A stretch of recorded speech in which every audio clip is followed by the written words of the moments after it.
Hi there, my name's Steve McClure and I'm a BMC member and a BMC ambassador. So I first joined the BMC probably about 30 years ago, maybe more, I can't remember, it's a long time ago, but it's definitely many years ago. Something I can remember from the last year or so was something that really stuck in my mind as absolutely one of the best climbing days I've ever had in my life, and that was climbing Cenotaph Corner with my two kids up on the Cromlech in North Wales. And it's such an iconic route, one of the most famous routes, and a route which I'd known about for my whole life. And to climb that with my kids, who had a great time as well, was just such a special day, as good as any of the hard climbs I've ever done. Brilliant. As a BMC ambassador, I'm really keen to get involved with the access side of arrangements. I think for me, the access really is so important. I don't want to see that getting taken away at any point, so as much as I can do, I'm always willing to get involved. So going forward into the future, one of the big things the BMC has to do is just make sure that all climbers from all areas, all backgrounds, and whatever they want to do in climbing are all completely involved. And climbing is growing so fast, that's a lot of climbers, and it's going to be hard work to incorporate everybody, but we have to. We're the representative body for all climbers. Lots of people consider the outdoors as a free space that's open to everyone, but for a lot of people it really doesn't feel that way.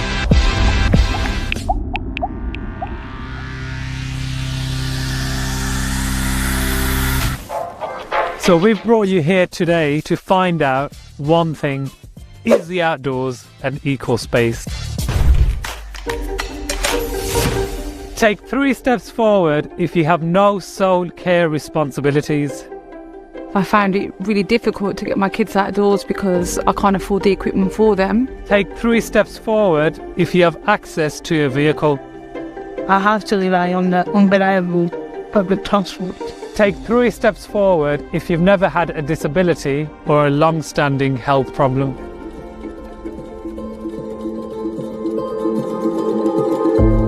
If you've always been able to afford to access the outdoors.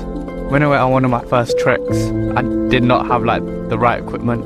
The sole carer of 4 children, I found it really difficult to get my kids outdoors because I can't afford the equipment for them. My aunties and uncle, they split and bought, I don't know how much it cost, but it's Gore-Tex, I'm guessing it's quite expensive. They split and bought it for me as a gift. If getting outdoors has always been part of your family or community life. Yes, I know through my parents. I've had to have other people influence me to go out and things like that. My mum, she's really into the countryside and everything, so she always took us out. If you don't have that connection, if you don't have someone who show you out there or take you, how are you going to find out about it? Take 3 steps forward if you've never struggled from a mental health condition.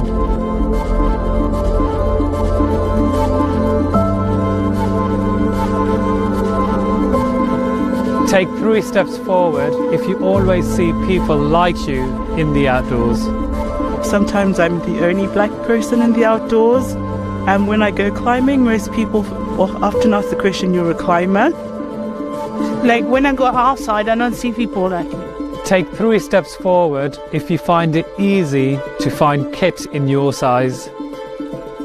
I'm a size 20, size 22, and I was struggling to find good technical clothing. And when the weather conditions get tougher, you're actually putting yourself at risk. I started looking at mountain rescues, and a lot of it was down to people not having the right clothing gear. And actually, for me, it's because I can't get it. It's not that I don't want it, I just can't get it. Now look around you and see where you are.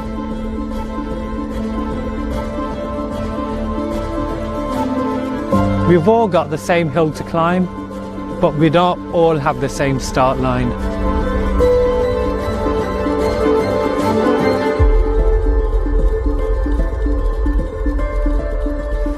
I'm very conscious, and particularly in a way that I wasn't years ago, that I have been very fortunate. There's quite a gap.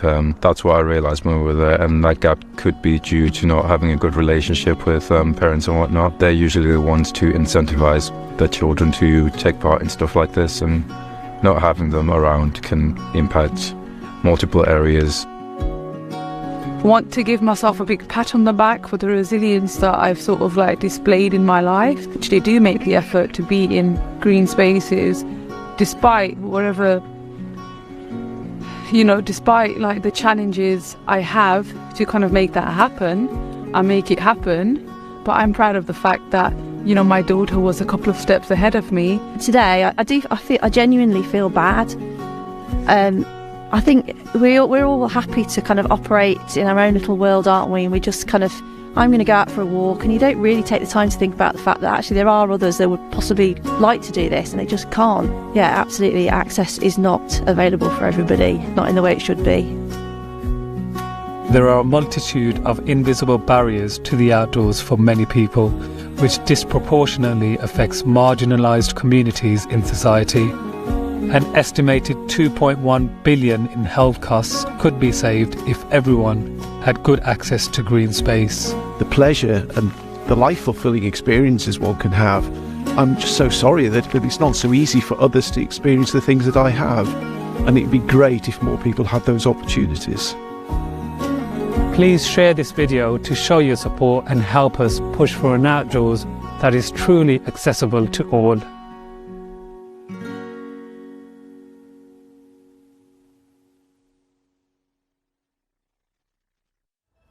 I think I joined the BMC when I was about 11 years old, so I could compete for, or try to compete for GB and enter all my regional competitions that I was so excited to do.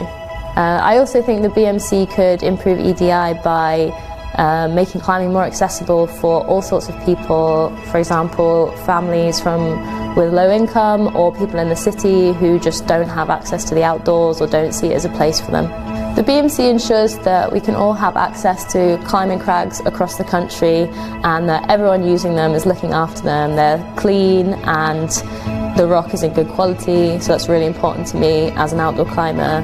And then for competitions, they ensure that I can get away and actually be insured whilst I'm competing, which not many insurance companies actually do, so that's really important to me. And lastly, they are really keen on promoting diversity within climbing, and it's so nice to work with an organisation that shares the same passions as I do and has the same ideals and visions for where climbing should be. I hope as a BMC ambassador I'm able to be a role model for those people who might not see themselves looking the same as other people within the climbing community. So hopefully I'll be able to reach a new audience for the BMC, but also speak to their climbers who've been going for a long time. I think climbing has changed already quite a lot because of the Olympics. There are loads more climbing walls across the country, and also I think the style is changing so that even the easier boulders are a lot more fun and interesting and more like comp style, so people can really have a go at what they've seen in the Olympics at their local gym. My name is Abby Robinson. I'm a GB paraclimber and 3-time world champion in the B2 women's category. So I joined the BMC because I'm a competition climber, so membership gives me access to all of the competitions, both able-bodied and paraclimbing competitions, as well as all of the inclusive paraclimbing events that they run. Being part of the paraclimbing team has made a massive difference to me as a person. It's really helped me cope with coming to terms with my disability. Meeting other people, I think when I first got diagnosed with my visual impairment and being referred to as disabled was something that really didn't sit well with me. I didn't feel disabled. I didn't feel like I was any less able or independent as any other person, but that word disabled kind of really hung over me. Being part of the paraclimbing team and meeting other people with disabilities that were just as independent and just as able, if not more able, than a lot of people without any kind of impairments was really comforting for me. And it really showed me that my visual impairment didn't have to be a barrier for me, and that I can be fit and healthy and strong and independent whilst also being visually impaired. The paraclimbing team in particular is really tight-knit, and it is a really, really lovely team to be a part of. You know, we're all so different in our abilities and disabilities, but also really similar in sort of the experiences we've all had, and I think that really brings us closer together. So being part of the paraclimbing team is it's a real privilege. Obviously, as paraclimbing grows as a sport, like nationwide and worldwide, we're sort of creating lots of small paraclimbing communities across the country, and the BMC are supporting us in that, in putting on paraclimbing events and creating more paraclimbing competitions. So I've sort of continued my support for the BMC, and in return they're sort of helping paraclimbing grow as a sport, I guess.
Hello, hello, hello, and welcome to the final Continental Cup, coming live from Sunderland in the UK. My name is Oz Miller. And I am Matthew Foote. We are both senior athletes on the GB team. How you been getting on today, Matt? How are the routes? Yeah, good. We've had a brilliant day here today. We've had some absolute banging routes. The beauty of Sunderland here is we've got a really massive wall, so we've got some really long routes. We had a really technical, slightly shorter one, and then a bit of a pump fest with some still technical movements. You've got to think less steepness here today, so technique has been the aim of the game. Yeah, and as you can see on the screen today, this is the overall standing in the World Cup. Now, for the males, this cannot change any longer. This is hard and fast of what we have. So Javi of Spain getting gold, Willis Morris of GB getting silver, and Jorge from Spain coming third. So lot of points accumulated over a lot of competitions this season, and that's the bottom half of the table. So see the names that you're seeing in that top 16, all unbelievable athletes. So in the bottom half of the section that you can see just now can alter and can change, because we've still got Rory Watson. He's still to climb tonight, and as is David Buffard. So everything isn't settled until the final climber is done tonight.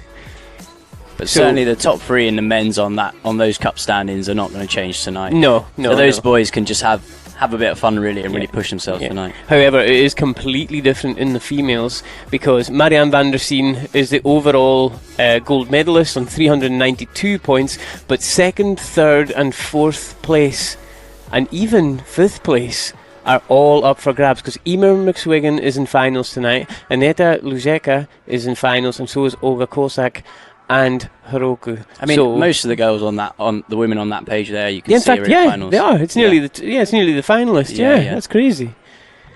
So also some unbelievable names you're seeing out in front of you just now. How long would you say the routes were today for qualifiers? Well, I mean, I think what's the wall here? Is it 26 metres? I'm going to say 26, 27 metres. I think that's what it's meant to be. And so as I say, one of the qualifiers is slightly shorter, but certainly on the men's went straight up the barrel. The women's qualifier, they had a really tough qualifier on the left hand side of the screen you can see here, and which involved a dyno, which chucked a lot of women off, didn't it? Yeah, you're right. I think only Olga Kosik passed the dyno. Possibly, yeah. I know Caitlin certainly made the move, held it, but then fell as she was trying to make it to the next move. So huge move for them to go past. I know what you're seeing.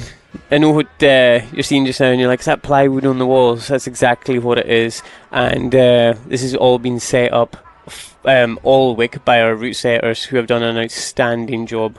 So this is our finalists tonight for the women. And in that order, number one will come out first, and Olga will come out last, as she qualified in the highest position. So Leah Beck, finalist in Sasfe, unbelievable climber. Caitlin, semi-finalist in Sasfe, doing really, really well in the European Cups and in the World Cup circuit.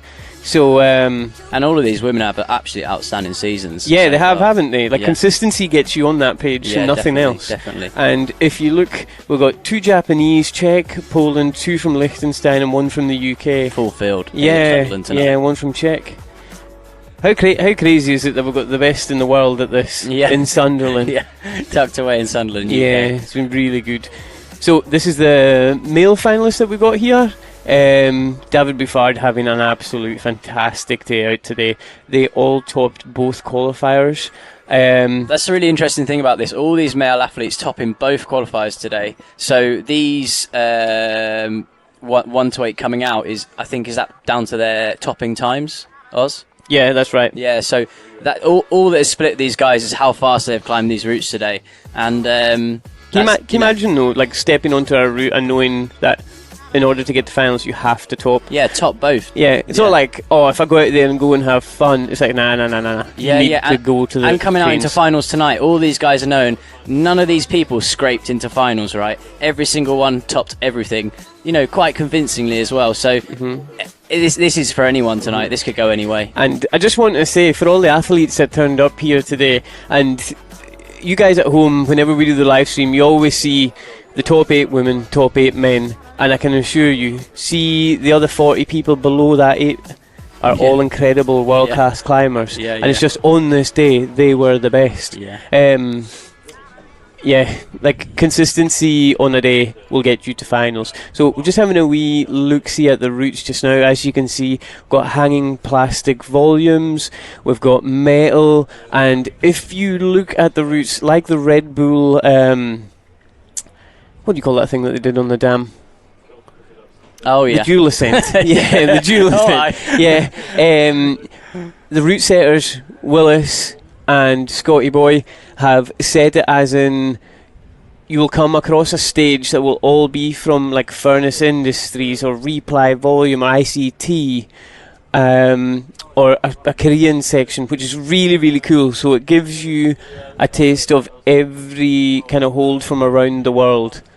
And the Reply Volumes guys have just done an absolutely brilliant job, along with the Furnace Industries. Like, they're all great holds, and I think tooling holds have come so far in the last few years, haven't they? Yeah, we've had a lot of small holds here this today, and a lot of these holds that, 5 years ago or whatever, people wouldn't be pulling on. The competition scene comes so far. Yeah, do you think they wouldn't be pulling on because they just weren't good enough at that time? Like, standard's crazy. There's not enough material on that hold. What am I meant to do with that? Yeah. Whereas now you've got people taking these holds confidently, moving through as if it's a total jug, and I can assure you these aren't jugs.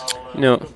I think we had a few people in the building today who have just come along to kind of see what it's like and really spectate, and some of the questions they ask you, it kind of lets you know like what you're doing is so difficult, because once you've done this for so long, you kind of lose all perspective of what it is you actually do, and it's so nice to hear when they're talking about how difficult this is and all the rest of it. And it is a hard thing to do. We're getting a bit of an overview of the final routes here. So in the middle, you can see up that main panel, that's the men's and women's final route. I believe they'll both climb the same route. Yeah, that's correct. And on the far right hand side of the screen, we've got the under 16s final. Yeah. So you'll see climbing on a couple of different panels. The format for tonight will be, we'll have the under 16 category climb first. That will be done on top rope, and then the under 16 male final, and then we go straight into the men and women's final, which is both on lead.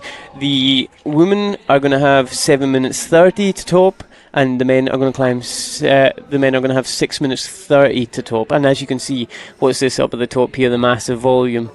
It's absolutely beautiful. Reply volume. Yeah, I think that's your finish hold wrapped in blue there. So there's a huge dyno at the end. Yeah. So, see, in order to get to the top of this route, you've obviously got to be a great climber, good body technique, all the rest of it, read the route correctly. But what about the guns you've got to have in the tank, mate? I mean, this is a long wall. This is definitely an endurance test we've got here today, I think. I mean, we're yet to really see what the route's going to throw us. We've not really seen what holds we've got yet, but just the nature of this wall.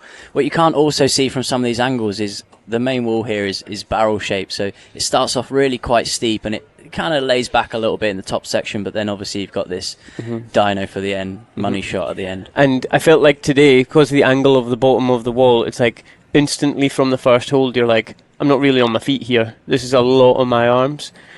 So yeah, you're certainly into it straight from the go. And I just think from the nature of the holds that we've had, we've got such a range of holds here today, but it's definitely on the thin, small hold side. I mean, the setters have really done a great job of making them technical routes. Even on the steeper sections, it's not just sprayed with jugs at all. It's so body positioning and tensiony in the qualifier routes today, and which is really great to see, and just people moving so confidently and so well. And today we had over 100 athletes turn up. Certainly one of the largest attendance at any Continental Cup this season, with numerous people never having shown up before. And I know certainly in this country that's something we really do pride ourselves on, is trying to get people into the sport and enjoying it, and just kind of feeling at home. And competing in any sport is a challenging and difficult thing to do, but we try and make it as fun as humanly possible, and I think a lot of people got a lot out of today. So It's absolutely fantastic. Yeah, there really was a buzz. I mean, everyone was just... I mean, as you see with all these drytooling competitions, everyone's so positive. There's such a family around it, but everyone has really loved this event. I've heard a lot of people saying this is one of the better events they've seen this season so far. And, you know, we're coming to the end of the season, so this is a really great way to top this off. Excellent. Now, I know this young man personally. He has just started climbing and took a wee bit of encouragement to actually come along today, and he is only 14 and his name is Logan Small. Been training with us in Glasgow quite a lot and obviously done really well today, made his way into finals, so let's get behind this young man. What a place to be for the young lad. Yeah, I know, can you imagine? Like the bottle this has, the bottle you have to actually turn up here in front of a crowd, first time ever, you make finals, and then you've got a pool on. Yeah. I just hope he enjoys it. Yeah. Shout out to the B-layers today. I personally put their skills massively to the test and just done a great job. Like at every competition we go to, they're standing there for hours on end and paying attention, and it's a long day. To the right of the screen there we have Davy Hamilton, Glasgow absolute legend, couldn't do more for the club and the sport of drytooling, and just a very psyched guy. Yeah, I mean, when you step up onto these routes, the last thing you want to be doing is worrying about your belays and that. Yeah, there's true. been none totally. of that today. It's just been absolute spot on the whole way through. There's been some good whips, and definitely on women's. I don't know if it was qualifier 2 or 1, but where the dyno was. Yeah. And there's been good lobs and good catches all around. I mean, everyone's been safe, so that's what you want to see, isn't it? Right, so let's get the show on the road.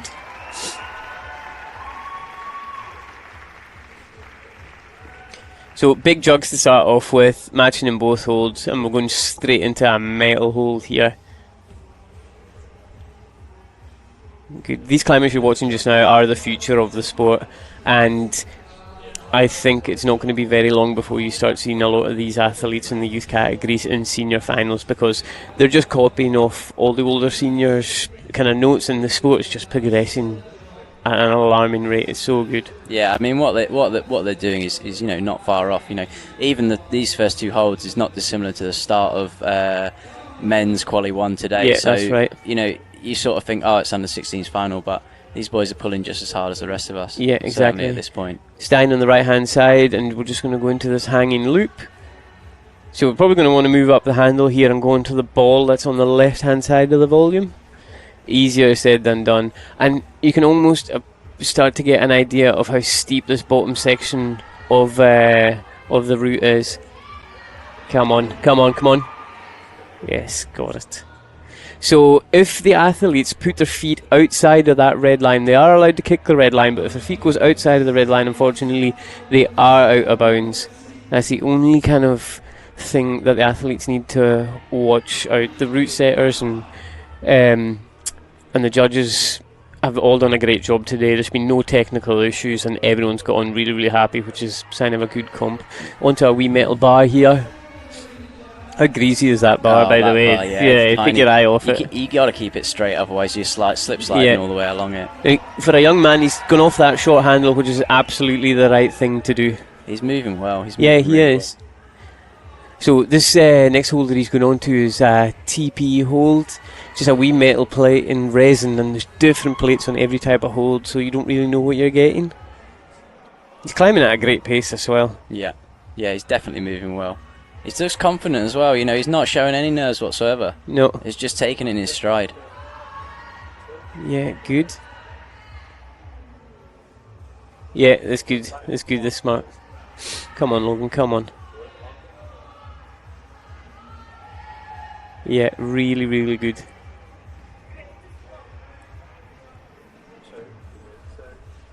Look at the size of that. So we've got these tiny little metal plates. You do anything wrong on these holes, they just spit you straight off. Yeah. Good. I found it really hard to kick here today, and it's not the wall's fault or the wood. It was just me personally. It's like you either kick too hard or not hard enough, and hard to get that just right. Yeah. I like to moan. I think I'm known for a good moan, and to be honest, I really struggled with the wood here today. I found it really hard, and you don't want to be putting your putting your sort of dissatisfaction to something, but the plywood today has definitely been a factor. And I think it comes down to how sharp your points are, the angle of your points, and how used you are. But this lad doesn't seem to be struggling at all. No, he's flying up. He's absolutely putting me to shame. I was booting the thing. But do you not think in every sport, like if you talk to a fisherman, they're like, "Oh, it's too overcast today." Yeah. The fish weren't biting because of that. It's like, oh, really? The wind was in the wrong direction. Yeah, exactly. He's cruising up here. He's taking his time. Looks like looked like he's setting up for a big move there. Yeah, I think it was a long reach off that. Yeah, he's done very, very well. Very unforgiving little. I hope he's chuffed.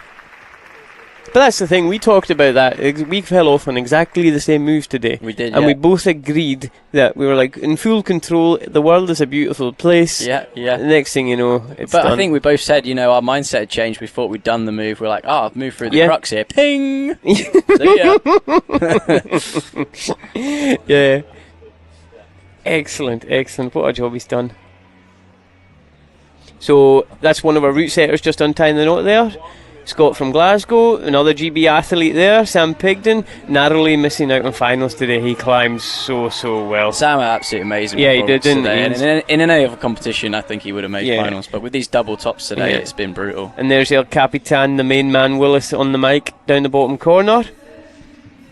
Right, so I wonder who we're going to have out next.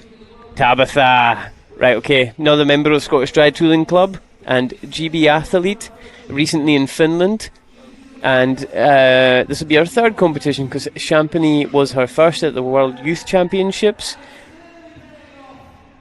What a trajectory. She's been at Champagny, Saas-Fee and Sunderland this year. Yeah, exactly. And in December, not in December, but kind of October time, was like humming and hawing, and now she's like the rest of it, filthy addicts, and just can't put it down. Yeah. Great to see. Really, really good to see. It's awesome to see like the youth coming together and no longer like I feel like they don't need us anymore. Like they've got their own wee clique and everything, and it's brilliant. Yeah, I'll keep trying to keep ahead on them. Right, good. Leaving the ground with some authority here. I can really, really see a champion one day in this. Like even you can see she's got a fire. Look, she's moving aggressively, quickly. Yeah, she wants it. Let's see. A little slip on that hold as you go past. You really got to be careful with these holds. Yeah. Especially that V. It looks so big, but it's unforgiving. Good little bit of pick. That's clever because you don't want to bury your pick in there because that's the type of thing that you can't get your axe out and it's just kind of a nightmare. Big swing. So just to give you an idea, a reference, Tabitha's probably about 5'1", 5'2", just in case you're trying to work out the distance between the holds. Yeah, cruising. Right, good. Keep this pulled all the way down.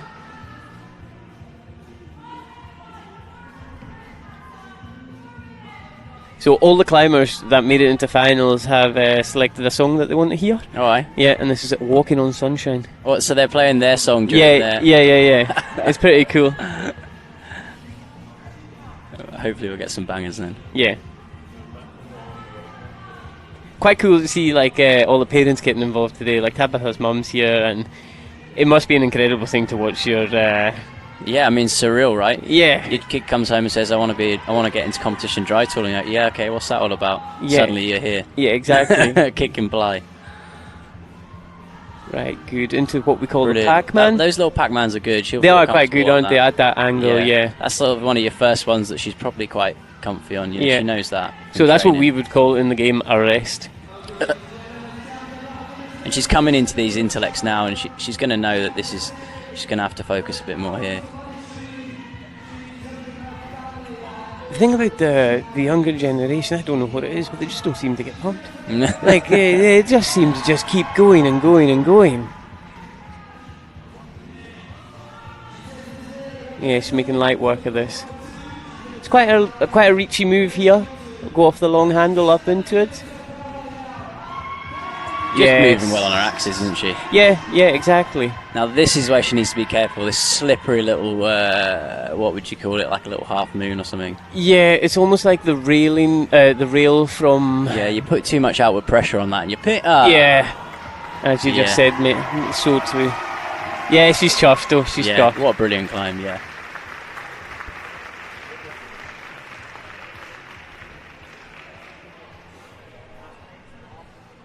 What was the first ever pair of axes that you used at a comp? First ever pair of axes I used. They were a pair of BDs. They were luminous green handles. I think they were fusions. They might have been fusions, but they're not fusions that people know today. But like old school ones. Yeah, really old school Fusion ones. 2, same one as Yannick Letard used to climb. Possibly, yeah, possibly. Oh, you've always been a wad. They were like drop handle when there wasn't a lot of drop handle around. I feel. So were you cutting edge? Cutting edge, Right, so we have Cavallo Gonzalo up next. Now, if you see a climber and the word ESP follows their name, it means they're bloody good. The Spanish this year have just been phenomenal, as you can see by the rankings. Talent, isn't it? Yeah, it is. And they just love it as well. They're just such a nice team and really, really good in the heat of competition. They're all here as well. Great show. Yeah, and they always show up to every competition. So, no, I'm a big fan of the Spanish team. Really, really good. There's Juana, our head judge there, and I know it's quite obvious, but see anyone with volunteer on the back, all a hero. They've all chipped in, gave their Saturday away to come and help us at this event. And being a head judge or judging at a competition, it's not an easy thing to do. Like, no. I mean, everyone's looking at you to make the calls, aren't they? Yeah, There's a couple of people today who skipped clips and topped, but got disqualified from skipping a clip. And they've got to say that, and it's never a nice call to make. But yeah. So we're going to the Stein. See these metal holes, like you think you're good, and then Tabitha did the same thing on that hole. I say that it looks big, but it's slippery. Yeah, exactly. Nice. These balls had put a bit of trouble with some people today as well. They're really easy to roll off. So you see him taking them sideways. He's got to move round the ball rather than try and roll the axe off. Because if you sort of take it sideways a bit and you're off. Yeah, because he's wanting to move up just now, and he's got just enough pick. See, that's good discipline by keeping that pick exactly where it was. If he had rolled that around, he would have been off. Really, really good progress up here. And you've got to think that, see, at that age, that in terms of strength, these axes will be heavy for you. Yeah, I suppose they are, yeah. What's he climbing on there? You got crooks. Yeah, I think he's on crooks, so I mean, in the grand scheme of things, they're the light ones, and they're still going to feel heavy for him. Yeah. There's a lot of weight at the top of that. Yeah. Notice all these young climbers have got brilliant discipline, keeping their hips really close to the wall, and that's just such a good talent to have early on. I think you see, especially on these more vertical or less steep routes, when you're in a flat roof, you can have dry toolers that are just really strong and can pull through jugs. But when you're on these vertical walls, you need that climbing IQ. So you see these guys that are good in summer, they're good in winter. Yeah. They just know how to move on rock or on plywood as it is at the moment. But they know that those body positions are just key. Let's see how it gets on with this one. So everyone's had trouble on this. He's matched on it. Look how deep he's locking that. Yo! Oh, he had that. And that was a brilliant effort. He did a clever thing by matching on it though, because a lot of people would have just had the one axe on and then gone up and with the left, but he's brought his body up with both axes, and then for the last half of the move taken it off, which is clever. And he locked that so deep. Yeah. Right, I'm just going to check the standings, see if they've been updated, and we can have a first and a second. So did Logan get to the same hold? Yeah, they all popped off that slippery rail, that little slippery half moon. Yeah, really putting a lot of trouble in there. So that's unfortunate. So Gonzalo Cavallo has come first on 15-100, and Logan Smalls come second on 15 dead. And I think that's purely because he moved on to the next. Yeah, he must have touched it just before he's just got the next touch. He hasn't released and he's got the next touch. So, and that is that decided. So now we're moving quickly into women's finals here. So this is our first woman out in the women's finals. Yeah, from Liechtenstein, Leah Beck. So we've got two from Liechtenstein in the finals tonight in the females. Lorena Beck coming out a bit later. So let's see what happens here.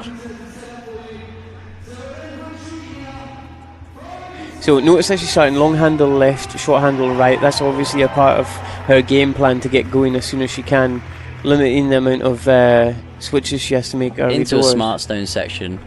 These smart stones are difficult. They're hard wearing as well. They are. You come off of them and you got your blunt picks. I would have liked to have seen these at the end of the route.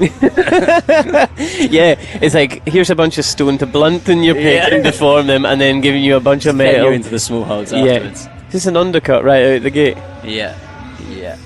A floating one as well. Yeah. A little divot. Okay. Yeah, strong.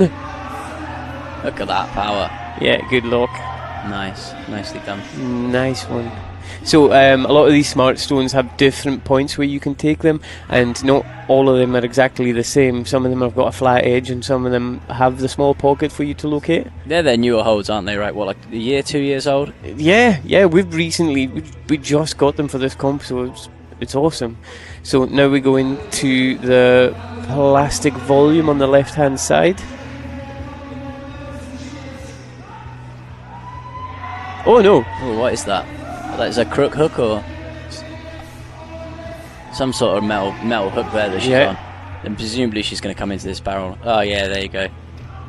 There we go. I was a wee bit premature. So into the crook hook. Now, how much do these barrels swing, by the way? They're a nightmare. Yeah, and see, the taller you are, the further you push yourself away. So.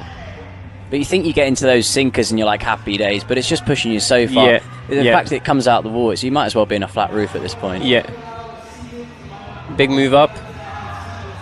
Yeah, good. Avoiding the 9s and the 4s and just keeping the feet on all the time. I think that's what you need to do. You just got to bray those feet in there. I can assure you that is what you need to do. Do not commit to the 9s and 4s on the barrels. There's a reason I was the only one to do that today. Right, good. Okay, so the blood's probably pumping quite hard now. We're probably quite nice and warm, and we're trying. So this is more of a marathon than a sprint, and I think the time that's been allocated to them can be a gift and a curse at the same time. Okay, so whatever happens here is going to be our high point so far. Just coming up to the 5-minute mark here, so that is 1 minute 30 gone, and I would say that's brilliant pace. Yeah, I mean, she's not hung around, has she? She's not stopped a lot. No. Draws are all in good place as well so far. Easy clipping. Which is what you want to see. It's not. We're not going to clip draws. We're going to climb safely. Yeah, exactly. And also, there's not going to be any rope drag issues or anything. Really, really good here. It's a big move here.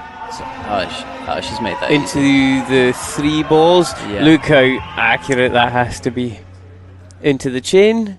Just a wee bit of pick, and I'd call that a jug. It's a nice wee rest. Yeah. You're not coming out of that. No, and it's just worth saying as well that clips used to be worth everything. Like, you'd see athletes trying to make a clip about 3 foot above the head. Now it's the holds that matter. As long as you can clip without down climbing, you're fine. Which I think is right. I mean, that's been a brilliant rule change, and it makes total sense, doesn't it? Yeah. In the past, when you've seen people trying to, at the last seconds, trying to get high points just because of a clip, and you think, come on, let's just get another hold. Because we've both competed with both rules. Yeah. And this is your first comp today with the new rules. Yeah. How did you find it? Did you have to switch your mindset a wee bit? No, not at all. I think it's more natural. You know, as a climber, you want that next hold, right? It just makes total sense. Yeah. In my mind, the clips are there to keep you safe, and you kind of want to worry about them as little as possible. Yeah, exactly. Last thing I want to do is worry about getting next hold for points. I want the holds. What have we got here? This is like the small ashtray, we call it.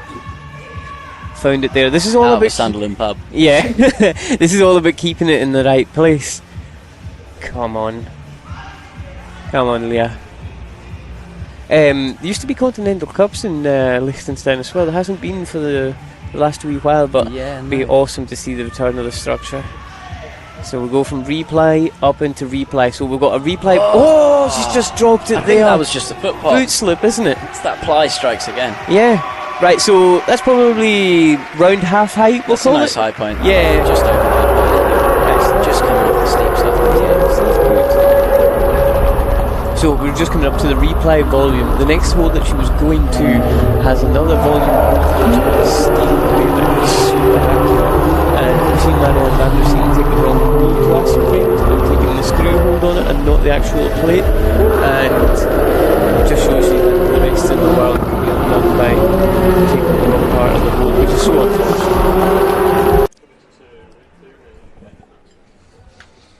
Excellent, excellent, excellent.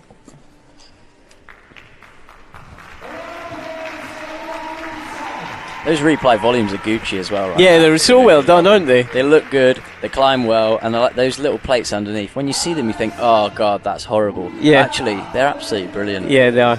They are. The right size. And they actually give you so much options for new movement. Yeah, they really change the shape of the wall. Yeah. Right, from Slovenia.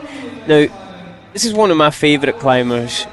Not so much for the competition side, if I'm honest, but Gregor Sigal is a world-class mountaineer in the Himalaya and just an outstanding person to speak to. Really nice guy, super psyched. Only been competing for 3 years, but it's weird. Some people just have it, and he has absolutely got it. I'd call him a hard man. He looks hard. Yeah, he does. Yeah. Look at that. Have a smile. I will have fun later. I'll climb now. Let's go. Okay, so he's wrapped that right hand stone rather than taking the hold on the top there. Come on, Gregor. Slovenian guys are another lovely mob. Yeah.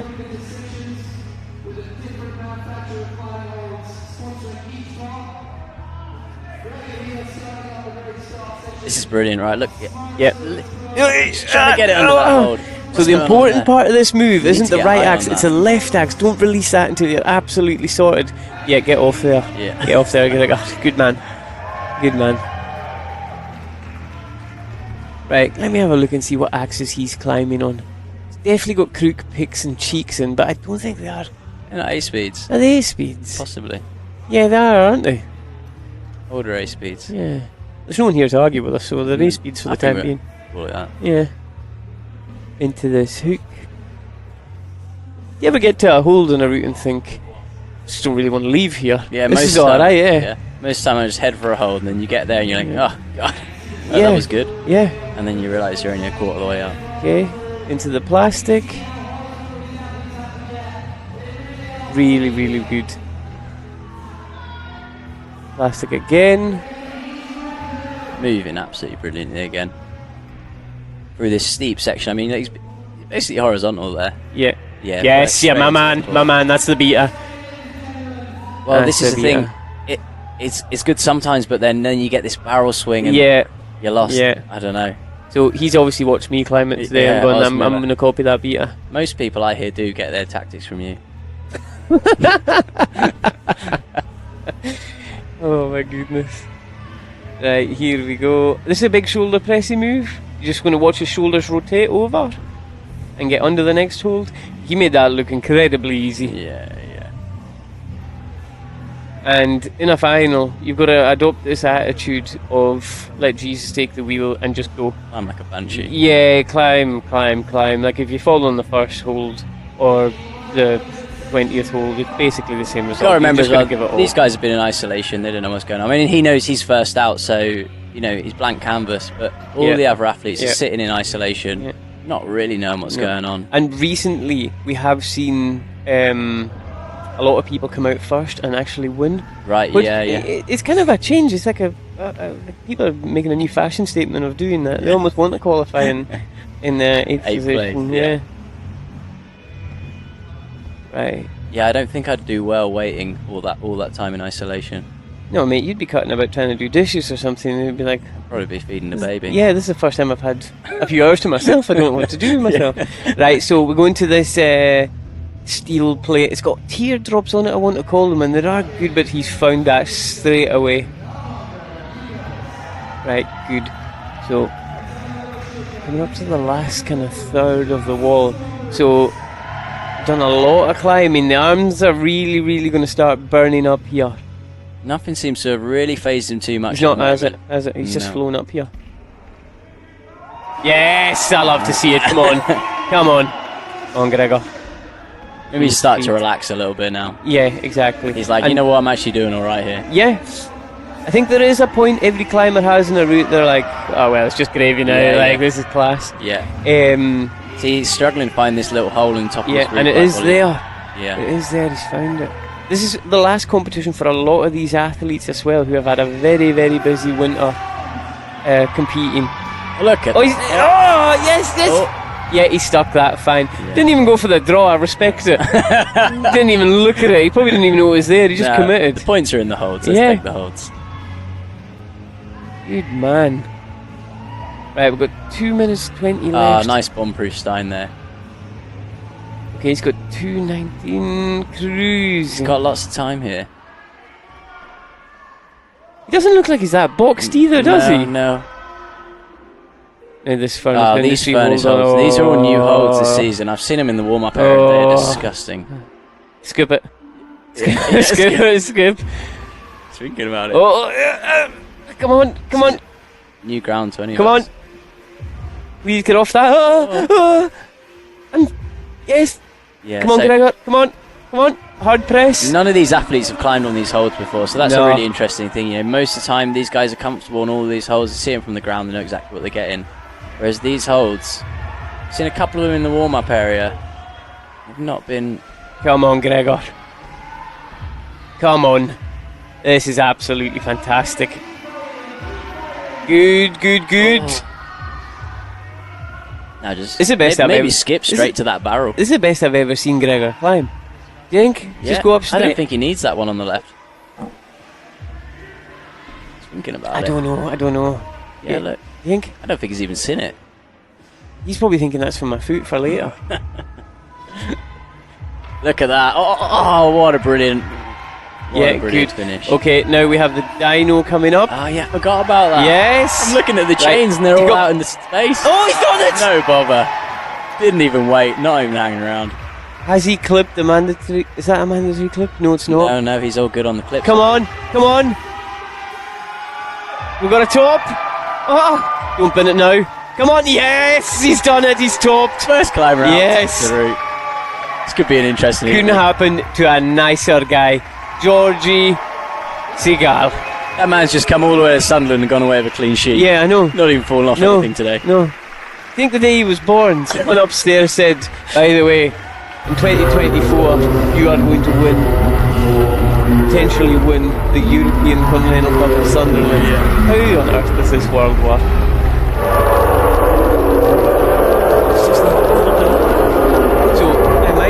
I'm just going to throw this in here before we all get carried away. All of these are provisional scores. Although me and Matt are never really I've certainly never known you to be wrong, or certainly admit it. But the judges obviously might see something that we have missed. So all these scores are all provisional. But what a climb, mate. What a climb. What a run. He's going to be happy with that. Yeah. He's chuffed. There's that smile. Yeah. See, when you see a smile like that, it's the whole day's worth it. Yeah. I might sound like a 40-year-old now saying that, but it's so true. Boy's done very, very well. So, onwards and upwards. Well, he's set the bar high there, and let's see what we get next. He has. Okay, now, Bam, Caitlin Connor from Glasgow, from Cambuslang, coming out next. Come on. No stranger to finalists. Had a very, very good season. Finally, their first World Cup. A couple of weeks was that Saturday? Was that semi-finals? First World Cup final? First British athlete ever to make semi-finals at SAS. Absolute stonking season. Yeah. And she spent most of the day holding my 10-week-old daughter, so she's done a sterling job. She has, make finals. Me knocking around, hold her weighing all day, just class.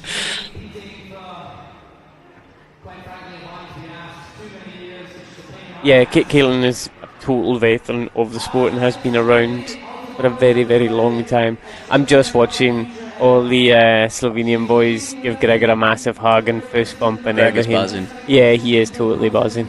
And Caitlin, we've seen these under-16 finalists, and Caitlin's come all the way through this pathway now. And so, she's been under-16, under-20, or whatever they are, all those youth categories, and now she's in the women's, and she's semi-finaling, finaling consistently now. She's absolutely doing brilliant. Yeah.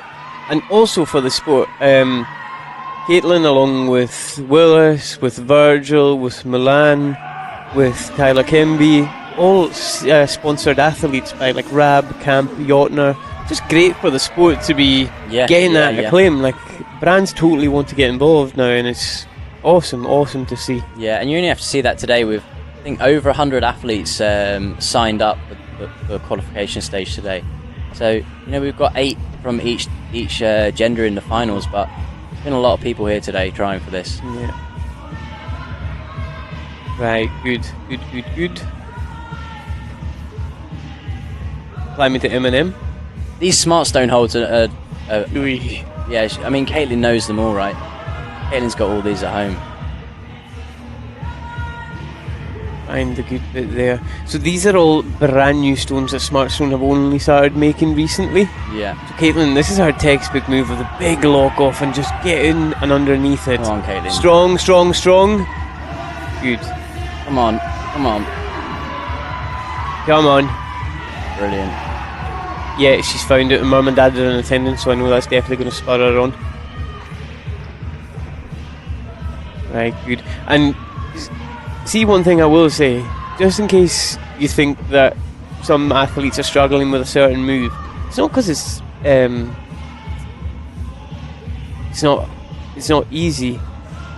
It's just that some climbers love certain types of motion or certain types of moves, and even the hardest thing is when you think, oh, this is quite an easy thing because I've seen 5 other people do it. The other 5 people must have just done it correctly and on-sighted it really, really well. Yeah. Good. Going up this. Oh, yeah, no, one more before the barrel. High right foot.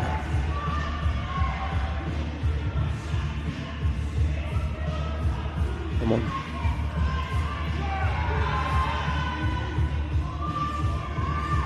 Getting great support here from a home crowd as well. Yeah. She's going to be absolutely screaming in the background. She'll be hearing that. Yeah. And just have a look at Caitlin's hair dangling down there. That gives you a great perspective of how steep all of this is. And it only gets steeper in those barrels. Yeah.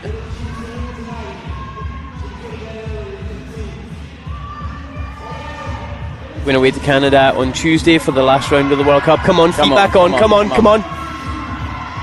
When you lose your feet on these barrels, you get punished, don't you? You've almost had it, haven't you? Really hard to get established again. But she's done it.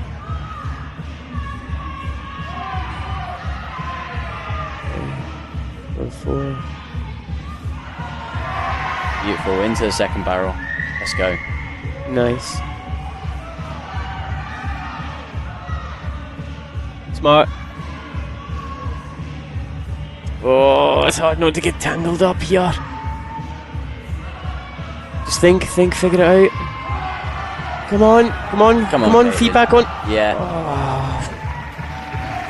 It's so hard to navigate that terrain. Yeah.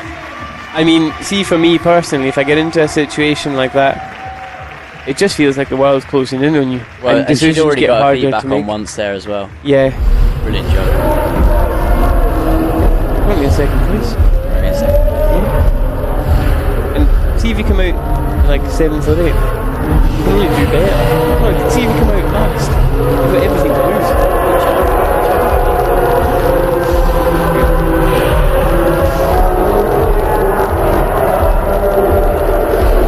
It's really interesting because you look at the route, you see tiny metal slivers everywhere, and you see these big like peppered in holes, and you think, well, I'm just going to pull jugs up there. It's not the case. It's just not the case, is it? No. And even if you're really good at outdoor dry tooling, right? See, when you do big moves and everything, the world isn't moving when you pull on around, it. Is it. Yeah. It's great. It's a crazy, crazy game. Oh, one of my favourite climbers actually. Holy. So this is Eni from Finland's partner. She did a great job of setting. First ever female route setter. Oh, this was at Finalist. Yeah. Pauli won the Finnish Cup there as well. Made it to finals. Climbed really, really well. Yeah. I think you're going to see a very, very good score come in here. On speed podium. So the man's clearly awarding every discipline. All round, yeah. Won't catch him. Right, he's opting for the La Sportivas. Petzl setter harness. And... oh, man after my own heart. He's copying me as well. He's got the Petzl on the Petzl. I thought you were talking about the free safety pins over 4. I see your sign flapping around all day. Yeah. You take your time, breathe it all in, last wee look. And we are off. And the timer kicks off as soon as he pulls onto the wall. So as soon as that axe leaves that first starting hold, time on, boom, there you go. You come for some hard drum and bass. What would you choose, Oz? What would you come up with? Tune. Oh, it has to be Underdog by Kasabian. I think it's the most fitting tune for me ever. He's Steining that, is he? Jeez, please don't Stein that. Come on, get off that quickly. Yeah, good. Good, Pauli. Good. You've competed in Finland before, have you? I haven't been to Finland. Have you not? I nearly went to Finland this year, but the minus 20 temps put the family off. It was only minus 10 this year. Yeah, it would have been a good year to go. Year, wasn't it? Yeah. Yeah. Everyone's telling me, oh, this is glorious, and I'm like, oh yeah, class. Yeah, maybe next year, eh? I know. Right. Yeah, it looks like a spectacular venue. You know, it's been moved 3 times since they put it there. It's a completely transportable, like, on the back of a trailer job. It's a beam-off, isn't it? It's monster. Yeah. Right. Phenomenal climbing here. He'll keep his feet on. 100%. He's not going to want to... He's a DTS man. Right, we're a wee bit confused. I think that's the right thing to do as well. Lose feet again, you got to get them back on. Yeah. No bother. Got to clip that clip as well. So this is... you just keep on seeing jugs and you keep pulling on them, and then the next thing you know, the clip seems very, very far away. Right, beautiful. Cool. We side pull number there. See, I like his attitude. Hold, and then I'll get a clip. Is that clip? Look how low it is for him. Yeah. Like he could easily go next hold. But smart matching on it. 3 or 4 little options in that hold there. Yeah. Looks small, but that's a positive hold. Yeah. And see, on the stone holds, it's a general rule of thumb between the people in the know that, see, if you go into a stone hold, you never match on it. You just commit to the axe that you've got on and move your hands when you don't want to match on a stone. Yeah, be done with it. Yeah. Yeah. Okay, he's gone into the top of that chain. It's probably the most solid. There's no swing on it, and obviously it makes you closer to the next hold as well. Yeah. Good. Now the athletes they wouldn't know where anyone's come, but going by the crowd and the roar, I think I'll have a fairly good idea that Gregor done very well. Right, into the ashtray now. Come on, Padley, come on.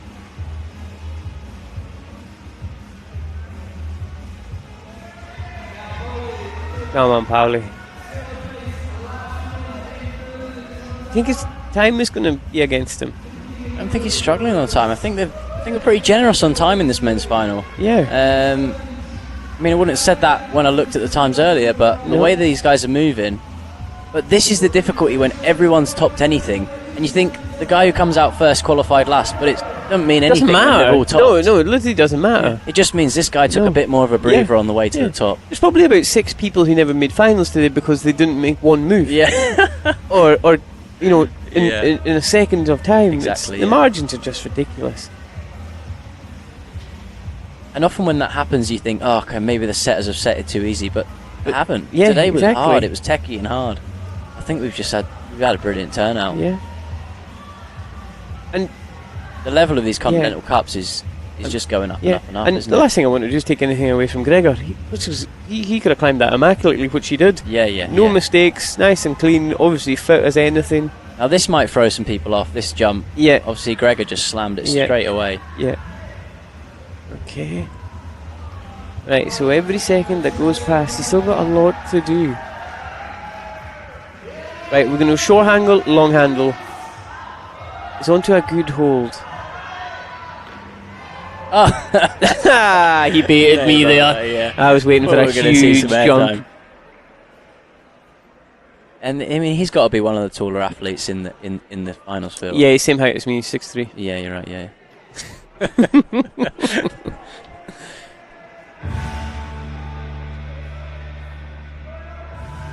Right into the Stein. Steins are lethal though, because they're like a ledge when you go trad climbing. Like, you don't want to leave them.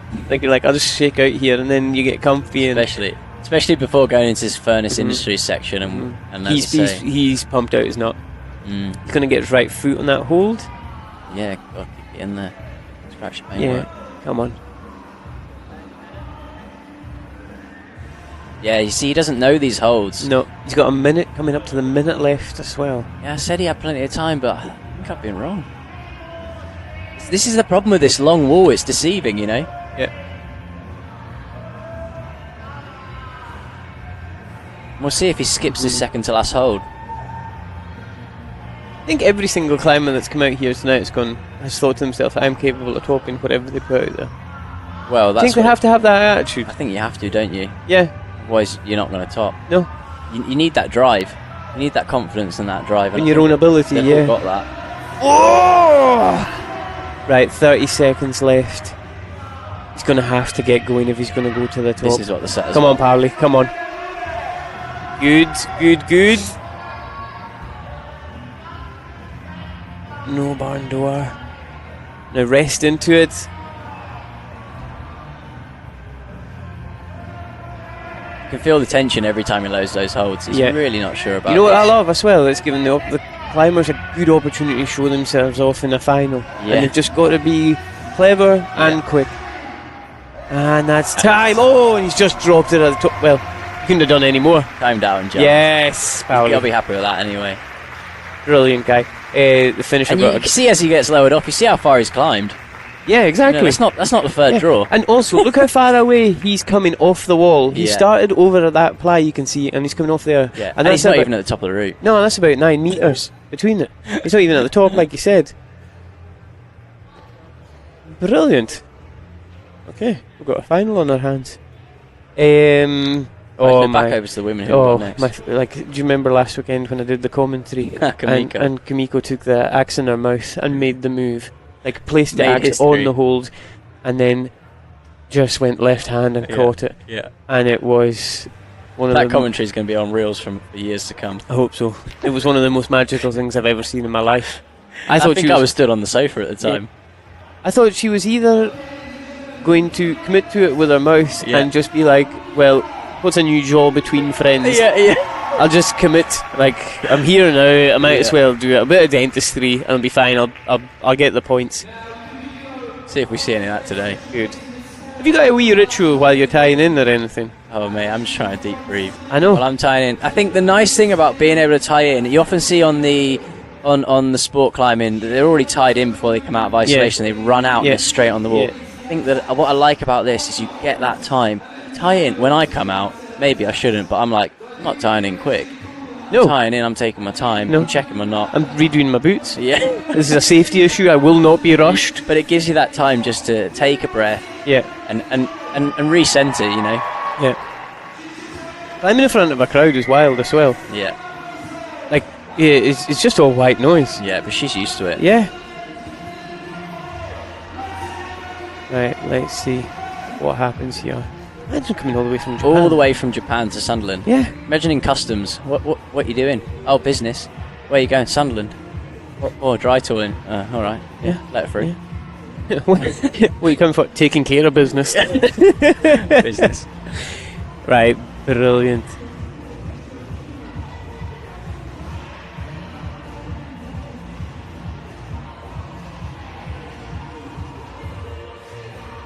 I'm just waiting for her to bat hang off something or try and break the beta. Struggling to get height on this one. We've seen everyone struggle on this, but we've seen no one. Yeah, fall don't off let yet. that left. Oh, look at this. Yeah, look at that. Wow. Everyone's feet is ripping in this lower section. It's blind, man. It's hard. You got to boot it. So that's a wee bit of reinforcing bent around that you pulled straight down on, and then we're into a wee hole there.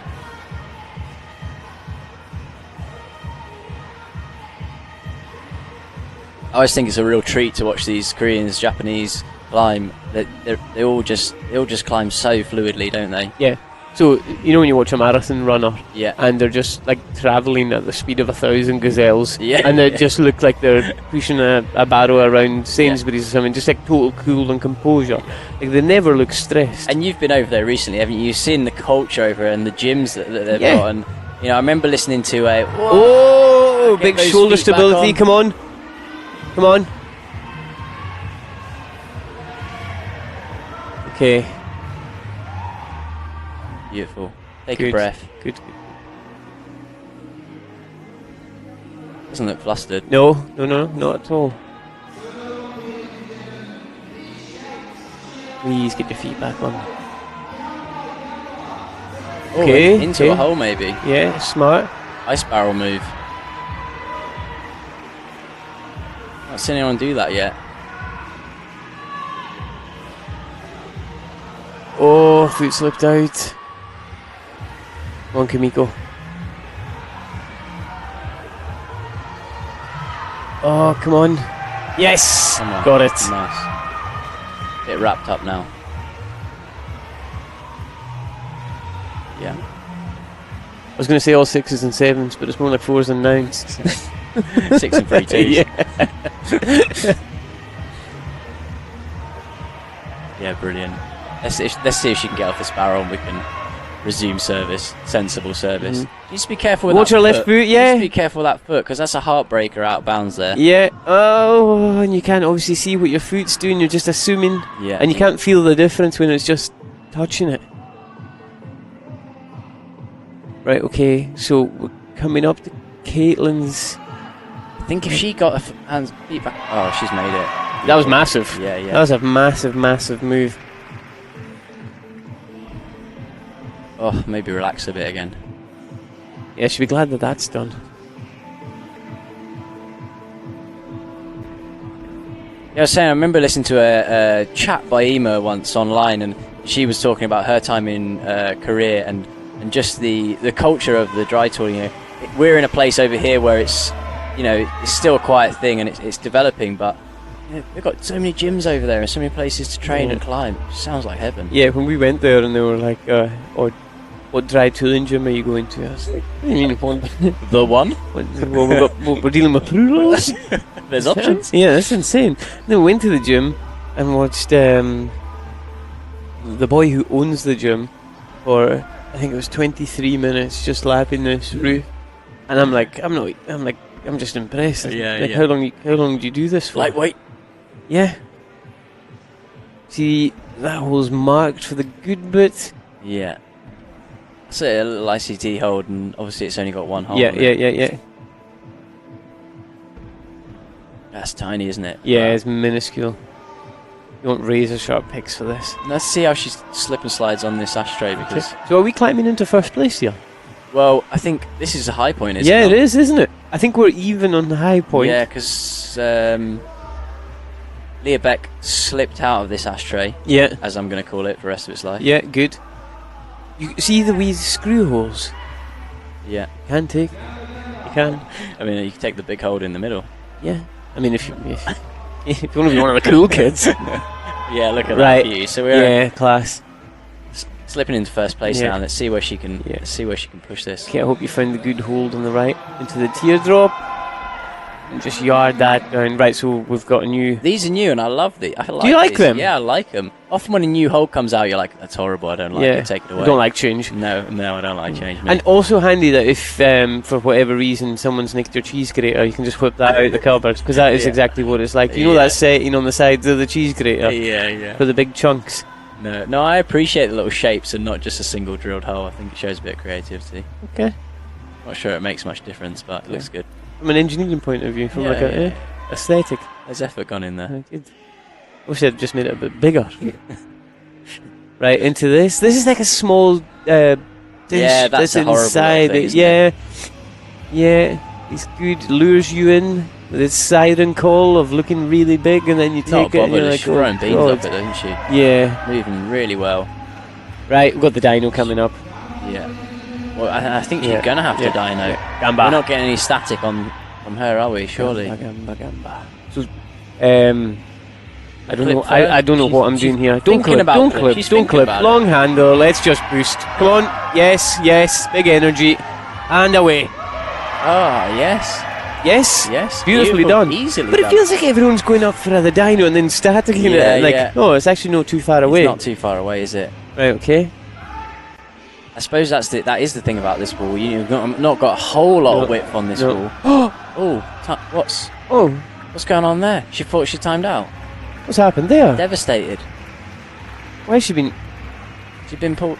Oh, we'll have to find out what's going on. Right. So there's been a wee bit of a technical issue here. I don't know. Maybe she went out of bounds. Maybe she went out of bounds, but they should let the climber carry on climbing unless it's a safety issue. Did they pull her off? Do you think? Took her tight? Looks like she just... Yeah, there's some... I think you'll see Wana running over to her right now just to have a wee chat about what happened. She's a bit confused because I don't think she did anything wrong. And there's Wana. Okay, so there is a clear and obvious reason. All I can think is she may have tapped out of bounds. Yeah, I can't tell you how nice Wana is and how good she is at delivering bad news. She's got a tough job. He's like... Yeah, he's like... What did she do?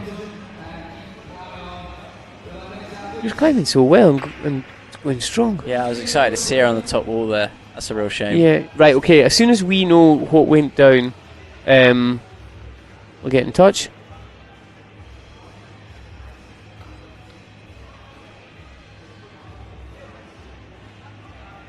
Her feet didn't... Oh! You reckon?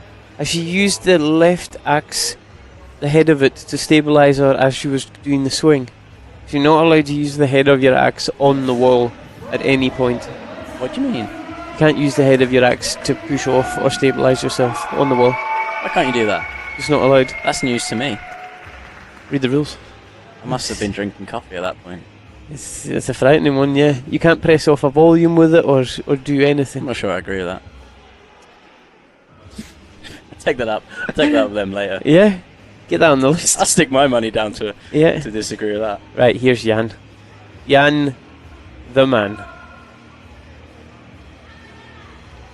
Polish team have two Jans. One is young Jan, one is old Jan. I'm not going to tell you who this one is, but both beasts. They're both beasts. Great climbers.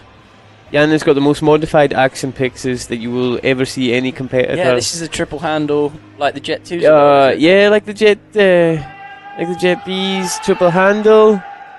Yes, best Elvis impression. Down, down, down. And we are ready to go. Look at him, just taking it all in. I will not be rushed. This is my moment.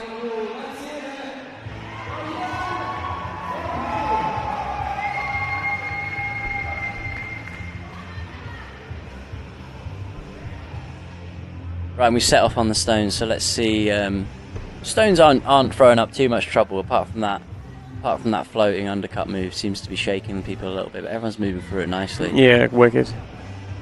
So I was saying, if you've got any comments on the live stream, we've just brought up the comments section, so if you want to say anything, we'll try and read it and answer it as best we can. Right, come on, Jan. Oh, yeah, like it. Yeah. I'm just here for that. Just if you could, no, not good enough. I was going to say, if you're going to go for it, just do it. Yes. Right, brilliant. Wheat crux out the gates. Can't beat it.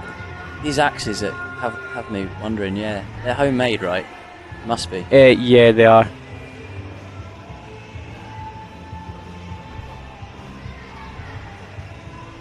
Good flow to his climbing so far.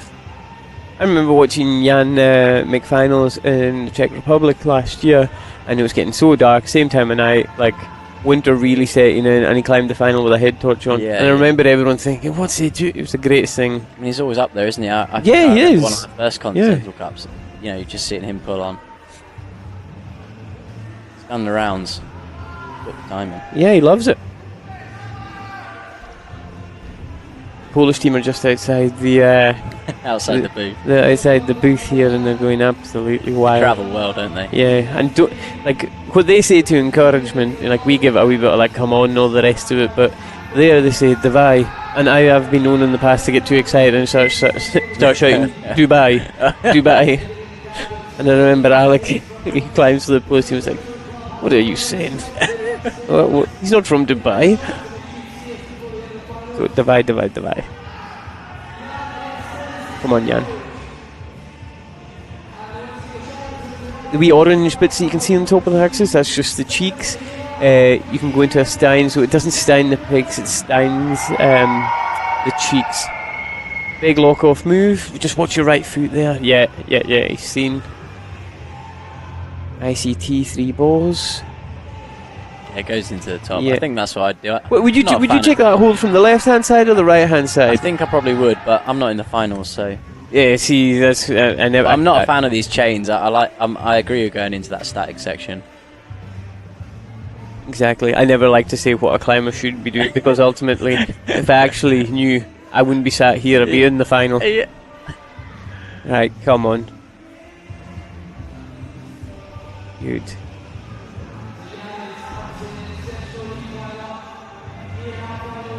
Come on, Jan.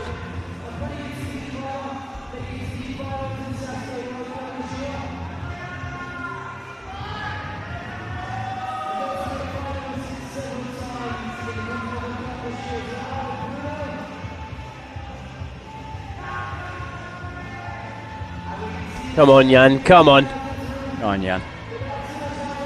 Into that volume. Straight into the hole. Lucky number 13. The Polish team are going nuts. Really good through this section. So, the way he's got 3 handles there, the lower handle, something's really far away, makes it easier. Top handle is the most secure, so if you want to pin something. And when would you use the middle handle? I suppose just a hand change, eh? I think you just know when, as crazy as that sounds, you know yourself when the best time to use it. It means you can swap hands in a higher position. It does, doesn't it? Make it still stable. Yeah. Potentially. What? He's scared going that high up the axe. Right. Yeah. No clipping. Next hold. He's got just under 2.5 minutes left, so he's got the time. Yes, Jan, well done. His right foot really wasn't seated well. It was just to the left-hand side of that metal. No one's struggling on this dyno. No. Taking it with the hand. Oh, it's a stein. Yeah, that one's a stein, yeah. Is that not the ashtray that everyone's been taking? No, he's gone past the ashtray. Has he? Yeah, keep up. Has he actually? Yeah. No, yeah, the ashtray's before the dyno, I think. Find out if I'm wrong in a minute, but... Yeah, right. He's just climbing that quick. Right, we furnace industry number. Yeah, he's got 1.5 minutes left, so... I think you're going to see everyone slow down in this section where... I like it they've put those new holds at the top. Oh, look at it. Like, what is this? No. Jan, that is the hold. Like, I know you're searching around for the good bit, but that is just pull and press the accent. It's just a sheet 5 mil steel. Now, I would go middle handle, left axe, then bring my right hand top short. Is he going for the middle? You've just got to get low on it, haven't you? Yeah. He's matching. He's just... Oh, Jan. Come on, mate, come on. That's going to shake you up as well. Yeah. Oh, my God. Onto a slightly better hole. Right, would come just inside the minute. 50 seconds left. Divide. Okay, so he's coming up to penalties on 31. Right, okay. 29. Get going. Potential second place here.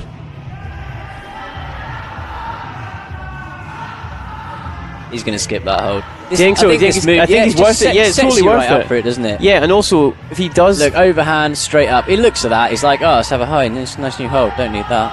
He's pumped. He's been fighting. Come on, Jan, just go. Just even touch the next hold. Big jump, like. Might as well. Yeah. Skip it. Come on, Jan. I think it's longer than we think it is from here. Oh yeah, no doubt. But 1 second. Well, he's touched that hold anyway. Clever. He touched the next hold. Clever. Oh, what a shame. What a shame. Right, you know why he did that? No, I don't. Because he can. Yeah, because he can. Time out, Jan. pressure off.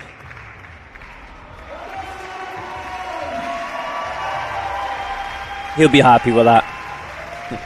That's him in second position. That's second position, yeah. Beautiful. Just shows how well Gregor did on that first out. Just absolutely obliterating the route. Gregor moved so confidently through those top holes, didn't he? Yeah. And then just laid one on for the top. Yeah. LA. I'm just going to give the climbing centre a wee shout out here. So we're obviously at Sunderland Wall, and it's one of the largest walls I've ever seen, definitely in the UK. The main lead wall is absolutely monstrous, isn't it? Yeah, it's totally huge. The staff here today have been excellent and been so accommodating, getting the athletes fed. You know what? I don't think there's been anything the staff haven't been able to help with today. No. Yeah. No, nothing. Honestly, I've not met a more friendly staff team at a wall. I've been super impressed by that. Yeah. That's always high on my list. Yeah. And if you're wondering what that BMC banner there is, that's the British Mountaineering Council on the left-hand side, GB climbing. And if you look in the background there, you see a lot of axes hanging up. It's the Scottish Drytooling Club's axes and boots that all members are free to use. Lorena Beck. So Lorena's only 18 and already making finals consistently. Can you imagine that? 18 years of age, just finals every other weekend. Yeah. Can't actually. No. Very, very good at speed. As you can see, 4 podiums in speed. Chuffed as well. It's nice to see, even going into a finals route, she's not even pulled on yet. She's happy. She's happy. You know, she's happy. She's there. She's doing well. Yeah, totally.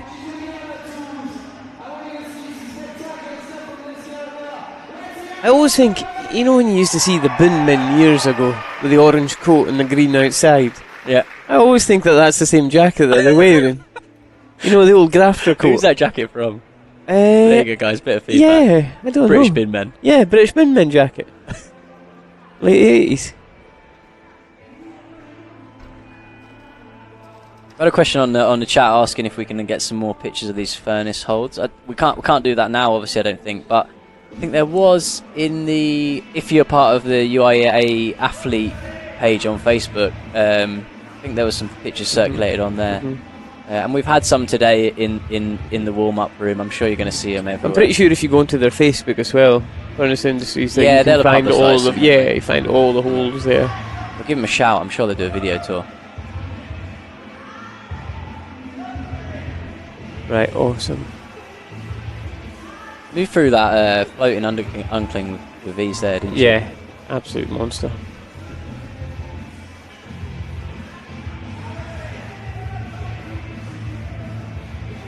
Good. Come on, Leah. Oh, sorry. Lorena. She's climbing to the Foo Fighters. What would you climb to? You know what, mate? I thought when I asked you, I thought Mozart. Not a clue. Bit of classical gas. I think we just have silence throughout. It's I wouldn't want no talking, please. what, like you're on the 18th hole? Just some white noise. Really, really good. Come on. Oh, there's the foot again, slipping there. She's thinking. She's not sure how to move through this section. No. Keep those feet on. They just tie up so much time, these barrels, don't they? Yeah, but she's moved well through there. I think if you get out of the first one into the second one, you know, half the battle's done, right? Yeah. Oh, cut loose. You have to do a wee recovery here. And that barrel's probably where you want your feet as well. Just gotta be careful not to kick it.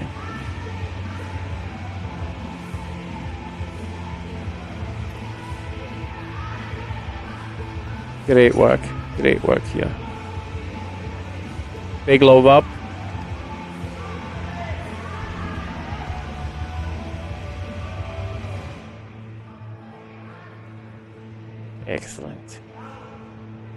really cool that we managed to bring this event to the city of Sunderland. I feel Sunderland's got quite a lot in common in Glasgow, where a lot of things kind of go to Edinburgh, or like down here we go to Manchester or whatever. So it's great to have it in such a nice city. And this isn't the first time they've had dry tooling at Sunderland. I mean, I think it was 12 years ago last time Sunderland Wool had a dry tooling competition, and that was the British Drytooling Series. So, you know, you could say we've got a bit of a pedigree here, but the game's changed so much since then. So it's not even close to being the same, is it? I heard someone say today that it was 12 years ago they had last dry tooling here. Now that comp, they had a shopping trolley hanging from the wall. Do you know what I mean? Yeah. It's totally changed.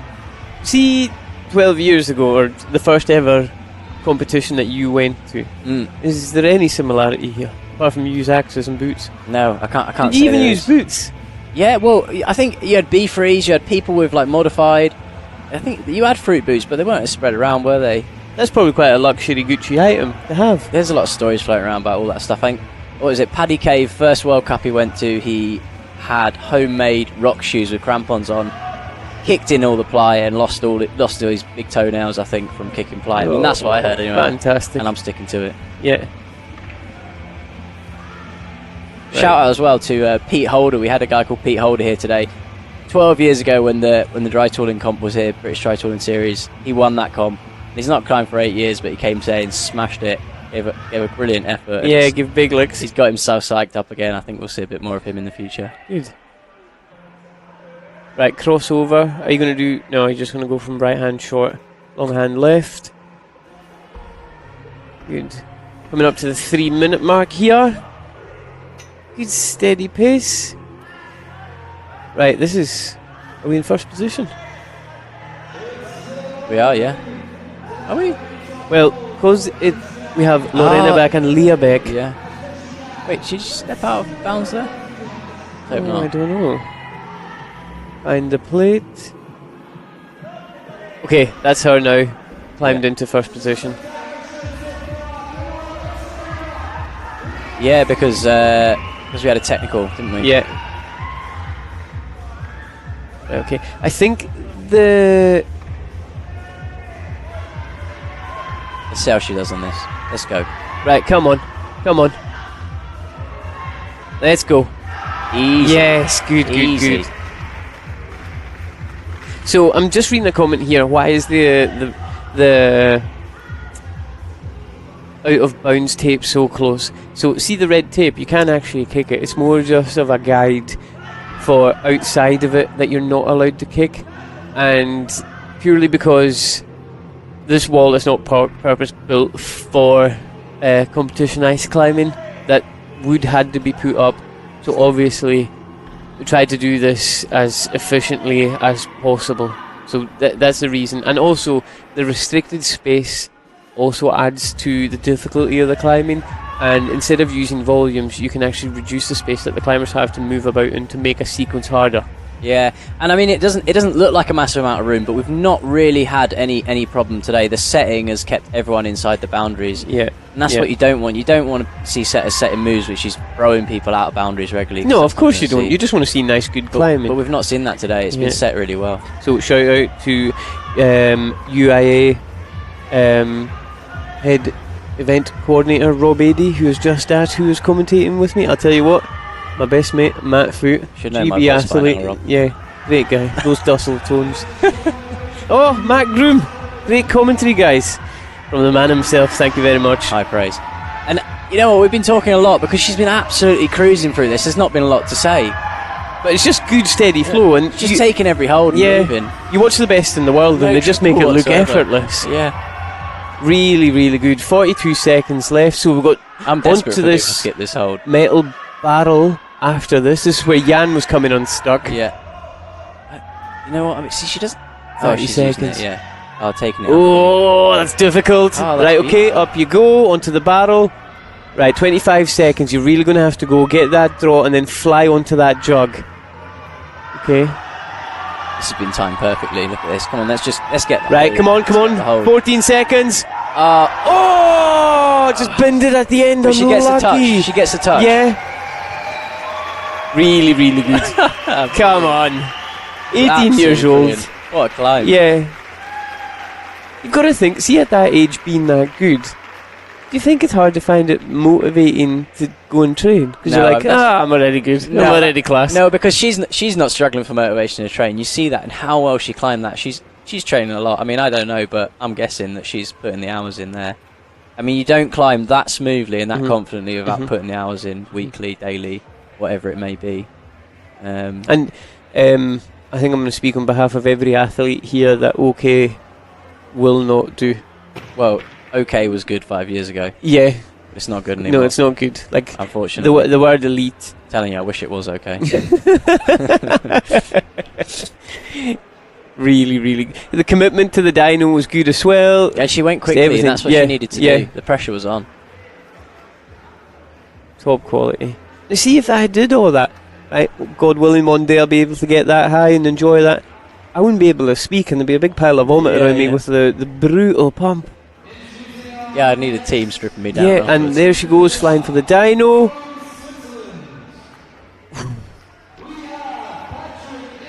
Right, okay. Sassface finalist, World Cup, Patrick. Swiss, he's actually on the Swiss coaching team as well. Very, very strong boulderer. Hangs around at Sassface. Really, really good. I mean, this guy's had a stonking season as well. Yeah. Hasn't competed much. I've seen him at the European Cup. He was at Sassface, wasn't he? Yeah, Sassface. And I remember watching him at Sassface. I wasn't there myself. I remember watching it on the live stream, just thinking, "Oh my god, it was a brilliant performance." Yeah, he's been running all over the place today, chatting to everyone. Really nice guy. Buzzing all day long. Yeah. Right, so I'm gonna give you a wee bit of a prediction here. Like a rat up a drain pipe, he is going to fly. Now, let's see. He knows it. Look at him. Yeah. It's like, no bother, boys. Yeah. From the beautiful alpine vista of the Swiss Alps, home of the Toblerone and the Matterhorn. The Matterhorn. That's over there, isn't it? Yeah. And now he's taking in views of the Tyne. Yeah. Quality. Where did you go on your summer holiday? Winter holiday? Yeah. Sunderland. Right, good. We're doing a wee bit of prep with the boots. See, these are all delay tactics. This is just like I've paid my entry fee. I'm just gonna soak it in. Screen time. Yeah. Now he's gonna do his best onion impression and start taking off all the layers. Here we go. Yeah, the gloves. Now tighten on the helmet. He's climbing to M&M. It's the second climber tonight. Liking that kit as well. Sportiva tops. Smart. I think it's quite sick. Smart, yeah. Let's go. Wiry. There you go, straight off. Right foot. Did you see that? No, I didn't see that. I'm not looking. Oh, I hope no one else seen that. Interested. I don't know.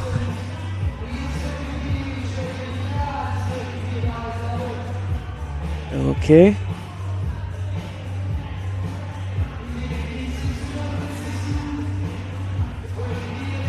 That's so convincing, that. Look how strong he moved off that. Yeah.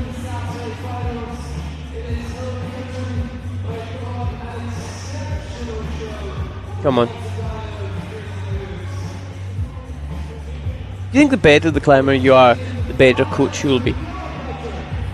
Well, not always, not necessarily, but you've got what you need, haven't you? It's just some people just don't pass it on very well, do they? Yeah, true. I think you see that in sport often, and it's not. Sometimes the best coaches aren't the top performers, are they? So I don't know how that goes really. So Patrick here, phenomenal climber, but I've seen firsthand how good he is with the youth and encouragement and. Yeah. I think, see, if you are an exceptional climber, people are going to look up to you automatically. I mean, it definitely helps, doesn't it? Yeah, totally. I think the thing is as well, with these exceptional climbers, they've got the drive, and if anything, it's the drive that's going to make the good coaches, because you need to be passionate about what you're trying to teach, don't you? Of course it is. So it kind of comes hand in hand rather than because of the other. Yeah. Right, let's go. Feet through. Nicely done. Climbing on crooks.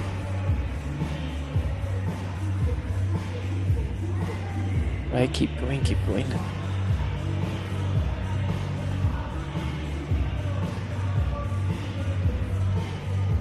I reckon he gets to the dyno, and I've seen him do longer and harder He's still on dynos as well. 4.5 minutes. We've got plenty of time Yeah, here. it's topping and pace. he's not slowing down, is he? This graphic. You've only got to look at the graphic on the left-hand side. Yeah. First, second, and third, all at the very top there. Yeah. You know, you've got to run up this route. Yeah. So often it's a bit more spread. You know what I mean? Sasfay this year spread all over the place. Yeah, it is, isn't it? It's quite nice to see you've given the climbers the most amount of opportunity to get up the route. Big old long moves. You can see him shaking and trying hard there. Yeah. Come on. That was a reach for him, wasn't it? Yeah, it was. Not one of the taller ones. Awesome. He's not quite sure what he's on there. Ease through that. Now we're going out left into the other volume.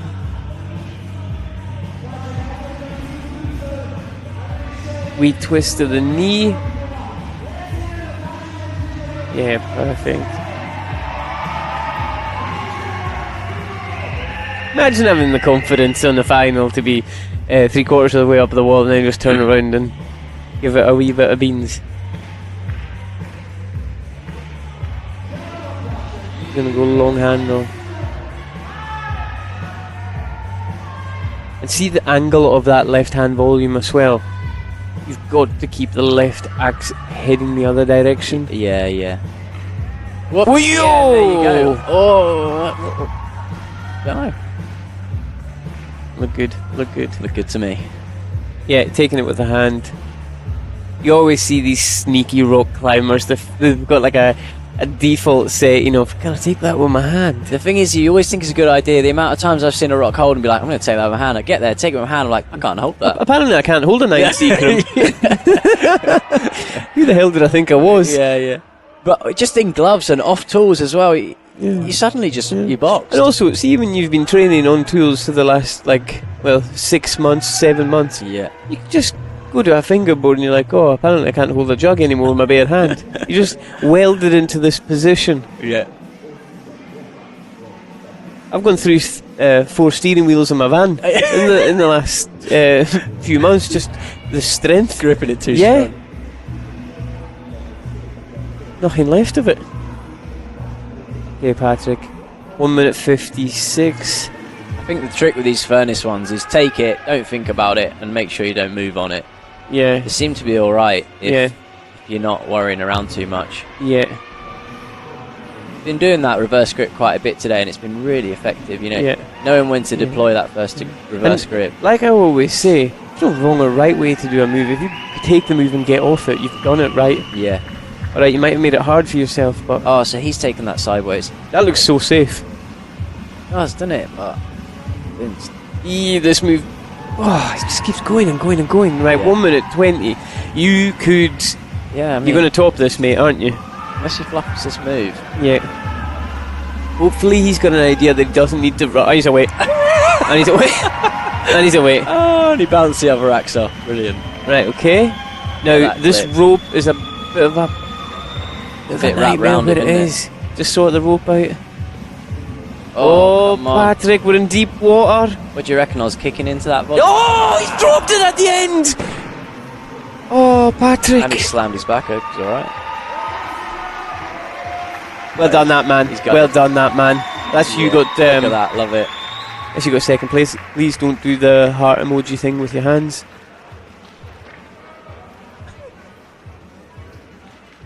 Ooh, that was close. I'm not deep enough in the rules to know about that. It was close. For some reason, see, as soon as I knew that, I was thinking this is going to be hard to recover. Yeah. Bang. And a wee scalp in the back with the volume, and see you later. Let's kick up the rear just to tell you. Oh, and cannon beer in hand. I'm sure that's a soft drink. Yeah. Fair play. Okay, we're just having a wee bit of talk with Wana. Probably telling That's them. probably that knee, right? I think it's the foot low down. You reckon the first foot? I hope not. Is that a Snickers you got? He's going to need that beer. But yeah. Give us half of that. No, it's a Snickers. What they say, it's for a break, isn't it? That's a Kit Kat. Right, okay.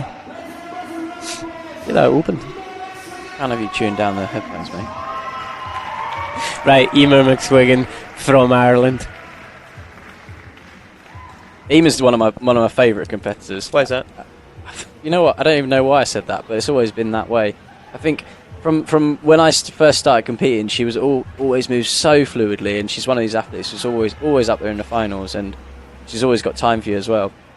Often you'll see her sort of warming up on her own in a warm-up area, and you sort of be like, oh, hi, like, what, you climb really well? And then the first thing she generally says is, oh, I saw you climb, I thought you climbed really well as well. And it's really nice when you see these top competitors. You think yourself, like, who am I for you to watch me? Yeah, and she's watching the crowd, and she's invested in the sport. She's been there for a long time, and it still shows. That's great, isn't it? See, like 30 seconds of her time. Not only do you feel like a better person, but you've probably learnt 5 things that you had no idea that you were doing wrong. Well, this is it. Like you said about these top athletes being top coaches. I mean, she's forgotten more things than I know.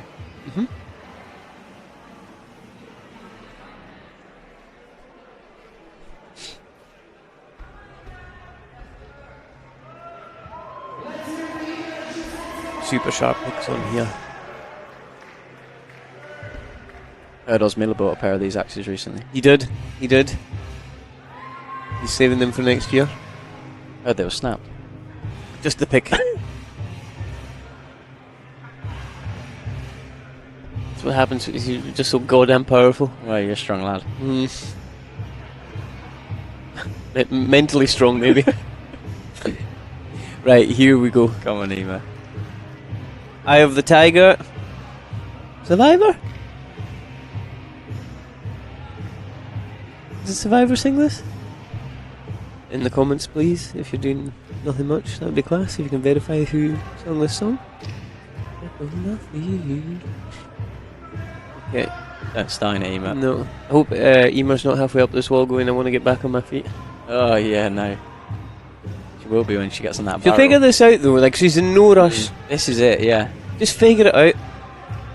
I think you see with these established athletes, it's the climb IQ as well, isn't it? Yeah, 100%. She's done these moves before. They're on a different wall in a different location, but... You told me this before, and it's always stuck with me when I first started climbing. Me and you'd go out together, and I'd be like, how did you do that, mate? And you'd be like, mate, I've probably done that move about 1,000,000 times. Climbing's a repetition of, like, a lot of routes. The more mileage you do, more time spent on the wall, the better you'll be at figuring things out, and it's so true. Yeah. And I think that's one of the things I love about this dry tooling circuit. And you know, you've got the IFC Sport Lead and the Boulder and even the Speed, and regularly you see like athlete changes and the youth come in, the youth take over. But the difference with this dry tooling circuit is the youth don't take over. The youth are getting very good, but everyone's still at the top of their game. Yeah. You know, it's just such an inclusive sport to be a part of. Everyone wants to help out. You're talking about the qualifiers with people that you see maybe once or twice a year. They're helping you.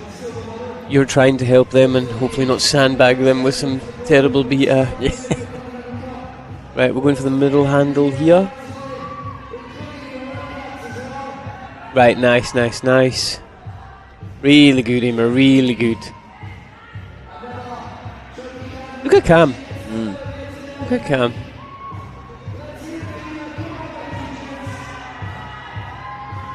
So, Caitlin is still in 3rd place. Emer's going after that position. So, this could really affect the standings of the overall overall women's Continental Open. Obviously, as I said, the first position is secured. Yeah. Marion not here today, but she didn't need to. Imagine that, climbing that well that you don't need to go to a comp. Yeah. Wild. Well, I've never known Marion not want to go to a comp. No, this is very true.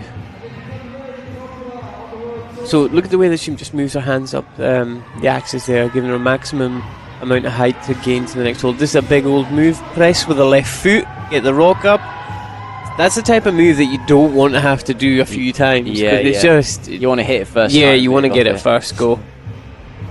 And then if you don't hit it first go and you miss the second time, then you're thinking, oh, this is longer than it actually might be. But I think that's what Ema's so good at. And maybe she's maybe not the fastest climber. I mean, who am I to say? But she's so steady and she makes those moves look relatively easy, you know? Yeah.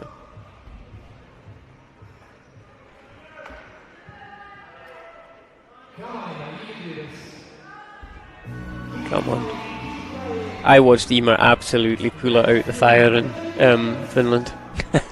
You know, like all of us as athletes, sometimes you don't see, like we as a sport try and promote all the highs, but the lows are so real in this sport. And you're watching someone who is absolutely world class, and they're like, just can't get it together, I'm just not having a good day. Yeah. Next thing you know, they pull it out the bag, they're in finals and they get on the podium. Yeah. Well, I remember Ema actually, she had a tough qualifiers at the Glasgow round last year. I remember being in Glasgow and seeing her downstairs, I think being unhappy with her performance, but you know, she just keeps coming back. Can you sum up what to you would make a good performance on tools? Hard to do, isn't it? A good performance on tools. I mean, if you come away happy with how you've done, that's all you can ask for, isn't it? I mean, I think I was talking to a guy earlier and saying, you know, all these people are so driven. You know, you can't hate them for wanting to win. You got to be that person who wants to win, right? So anything less than the top is always going to be disappointing, I suppose, because all these people think they're going to top, or they know they're going to top. That's that. You need that mindset, don't you? But certainly when you've got to these finals competitors. But if you move well,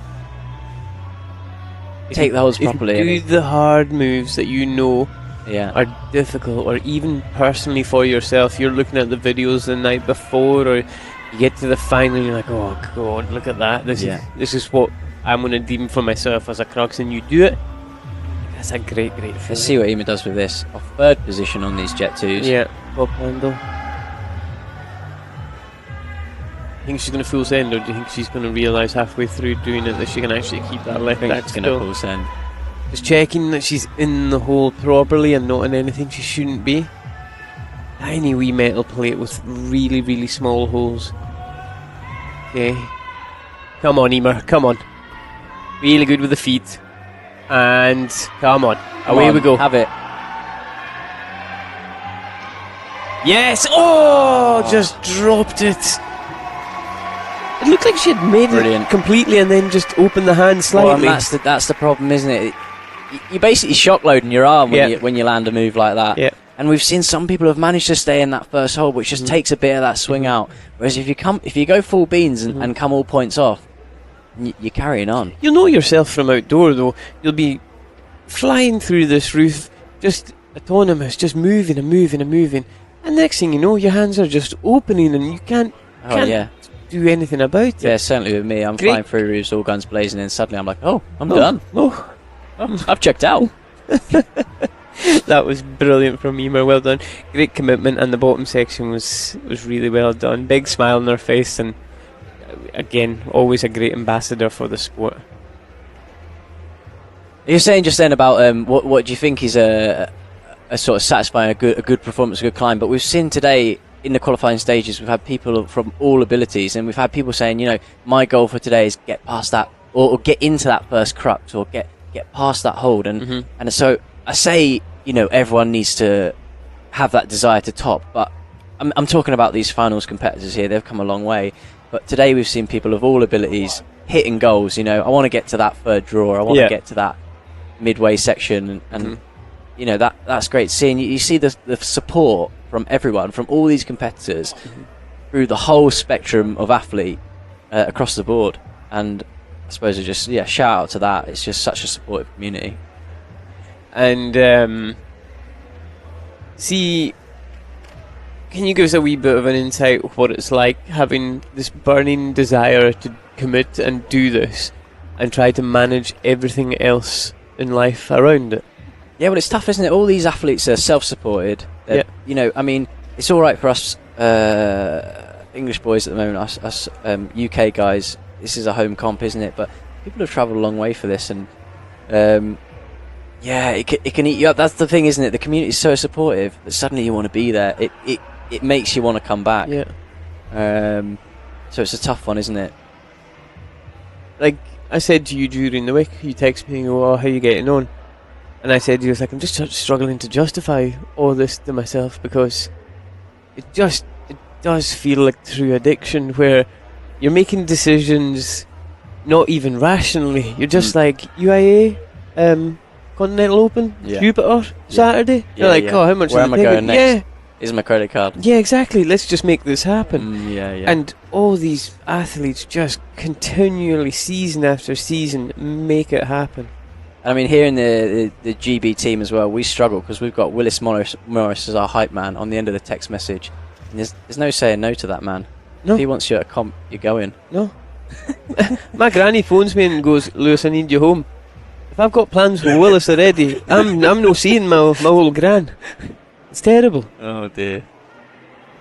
But you just can't back down. You just double down and you keep going and you keep making more moves. And even if you can speak to someone for 5 minutes and get them half as psyched as you are, then it's all a good day. And I think Willis probably gets enough praise, but shout out to him as well today, because that boy, second position in Continental Cup, has taken a dive today to set this comp up instead. So he couldn't compete today because he set all these routes. No. And that potentially put his season podium at jeopardy because he wanted to push this discipline in Sunderland and make this happen. And hats off to him. He's done an absolutely staggeringly amazing job. To see Willis stand on that podium tonight at the end of the day, and he's still done it. I'll probably have a fucking tear in my eye and I'll be absolutely delighted because we have gone through some hard times to get there, and it will be beautiful. It will be beautiful. There we have it on the right hand side there. Now, see 277? That is an unreal score for a season. And 313. Unreal. That's like winning like 3 comps, 300 3 comps, full points. Yeah. David Buffard, ever solid, attends every event all year. Really, really good. Comes on his own as well. He's not even. Well, he's part of the team overall, the UIAA team, really. Yeah, exactly. Tom Phillips, class climber. Benjamin Bossard, Dennis the veteran, brilliant. Basile, Harley, Tyler, Virgil. Just, I can't tell you how good these climbers are on the right hand side there. Right, okay, now we have it. Our boy from Glasgow piped everyone in tonight. Big Rory Watson, double top today in the qualies. He's had some confidence on him today. He has been absolutely Under cruising. 21 gold medalist also wrapped up. He's ready for it. He knows what's going down. Now, I said to him earlier on today, mate, I was like, you go out there and you climb. You don't care about the result, you're just going climbing. And if you want to hear National Anthem, just go and sit on Spotify and listen to it here. Like, don't let any of that stuff get in your head. I mean, he's spent countless hours in the training room this year. Yeah. No one's trained harder than he has. 17-year-old, 4 lead podiums, 0 speed podiums, and I can't ever see him getting a speed podium, to be honest. It's not his medium. No. None of us are that great on the speed here in the UK, are we? No. I beat you at speed at SAS this year. Was I there this year? No. Yeah. I had to think about that one for a second. In fact, I was the fastest British male. Come on. Let's have it, Rory. Climbing to Franz Ferdinand. Fun fact for you, Franz Ferdinand, born in Glasgow. Yes! Just climb, double check everything. He's recently bought himself a new set of axes. Right. Yeah. Virgil signed for camp, so the crooks were up for grabs, and a DM was sent. The DM was answered, and now Rory Boy's got himself a new set of crooks. Virgil signed for camp, and they didn't even fly him out here. No. He's probably on the fucking north side of the Midi. Watching this from a Portaledge.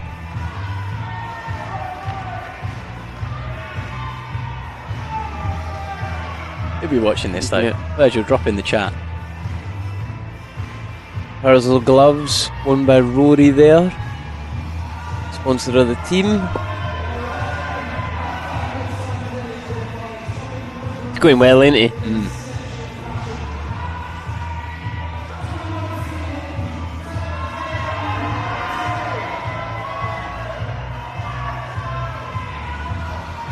Come on, buddy. He's come on so much in this last year, 2 years. Yeah. Absolutely on fire. Oh, love stick.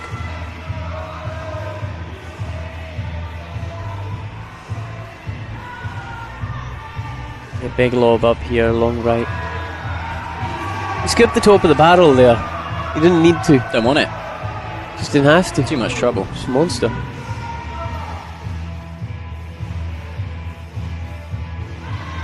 Good, good, good.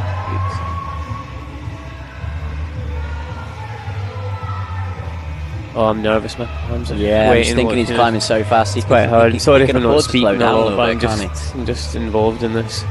Even you've got a horse in the race, and you've got your life savings on that horse. You just want them to do well. Can't get the train home unless this boy tops. No. Come on, my boy. Come on.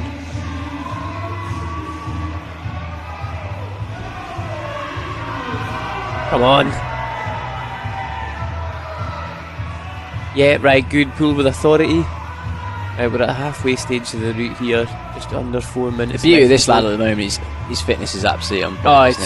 He's built like a Spartan. Yeah, he's not no sign of struggle yet. No, he's not had any trouble with his feet. I know he's just having a wee kick, double kick with that right foot, but it's almost bit like nervous on that dish.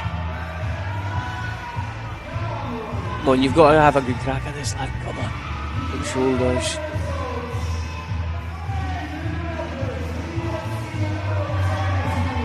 Left hand grip. Right, okay.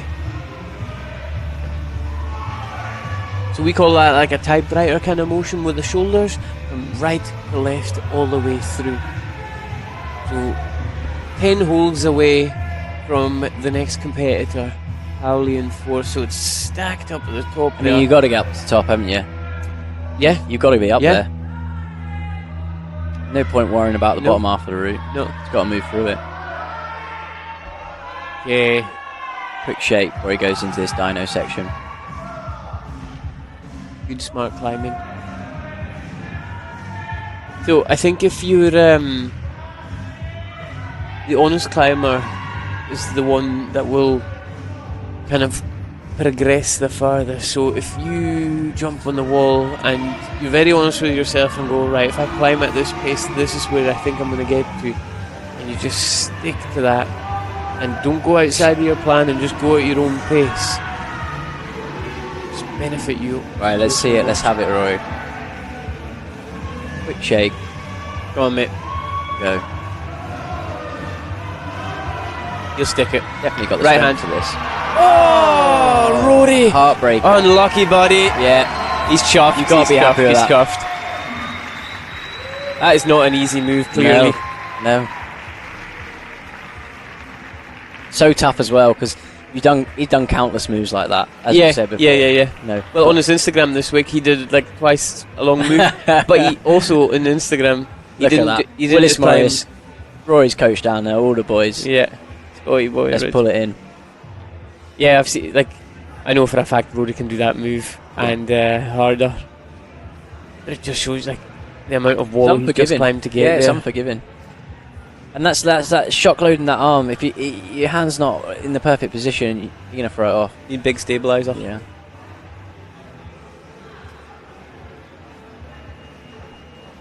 He's happy.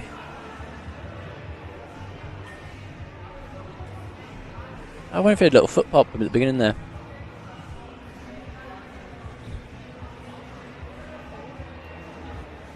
Oh, we're going again. What's happening here?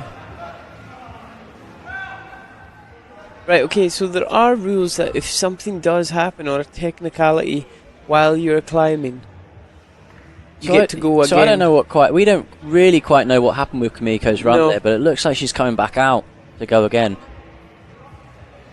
Oh, there was an issue with her rope, we're being told. Right. So, it's not really what you want an issue with, is so it? I reckon she would have been climbing, they would have spotted something, she might have kicked the rope and needed to check it and see if it was safe. Unless so they took her, unless they just, down. I don't know, belay fell over, took her tight, pulled her off the wall. But she just stopped abruptly, didn't she, after the dyno? Yeah. But it's a safety issue, like she hasn't done anything. I mean, this is a wrong. blessing and a curse, right? Someone's come up to you and go, you know, you've just climbed 20 metres and then we pulled you off the wall, but don't worry, you can go again. Yeah, but you get more mileage. That's what we're all here for. You want mileage? I'd like to go out there fresh.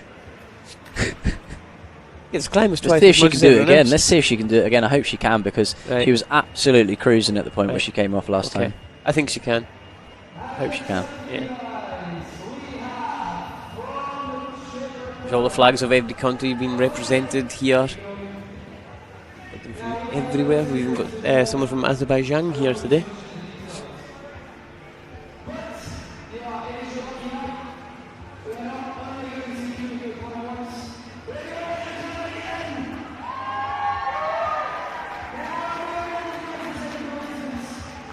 There's Rod checking in, making sure everything's all good and hunky-dory.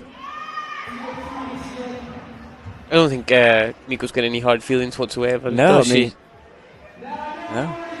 She's happy. I know. I mean, I suppose you've got the benefit of knowing exactly what you come up against, but if there's any moves that, you know, occasionally you move for a move, think, thank God I got through that move. Yeah. And now you're doing it again. Well, I'm sure you've climbed things outdoor, right, or done a project, and you're going, that's one for that I'll never do ever again. Yeah. Everyone's like, oh, well done, you cruise that in the back of your head. You're like, yeah, not quite. By the seat of my pants. Well, let's see what she brings. Right, then. She doesn't need to move any faster than she did the first time round. No. She's had loads of time. I think there's added pressure on here. Yeah, how do you see it? Yeah. Very nice. So if she comes off lower, does she keep her previous score? How does that work? I think she gets her score Highest from... point? Yeah. Because it was like Oh no! Oh, and you don't get to re-go in the Guess final. we'll find out. Right, so we'll have keep an eye on this bar on the left-hand side to see what they make of this, because I'm not too sure if they're going to give her original score or that new score. See, for me, that's heartbreaking. It's harsh, isn't it? That's heartbreaking. Now, I didn't want to say it before she started climbing, but I've watched Jan, who was in the men's final at Sas Fé, climb a route, and they pulled him down for a similar technicality. Yeah. Made him climb again. He did 3 moves and fell. Yeah, I don't know if you... For me, sometimes you'd be outside, you pull up to a route, you go for the on-site burn, and you've got that extra 10%. You do, and don't you don't you? find that on the first red point. No. And that 10% isn't physical. It's probably all in your head, No, it's isn't just it? that on-site gurn somewhere. Yeah. That is a bummer.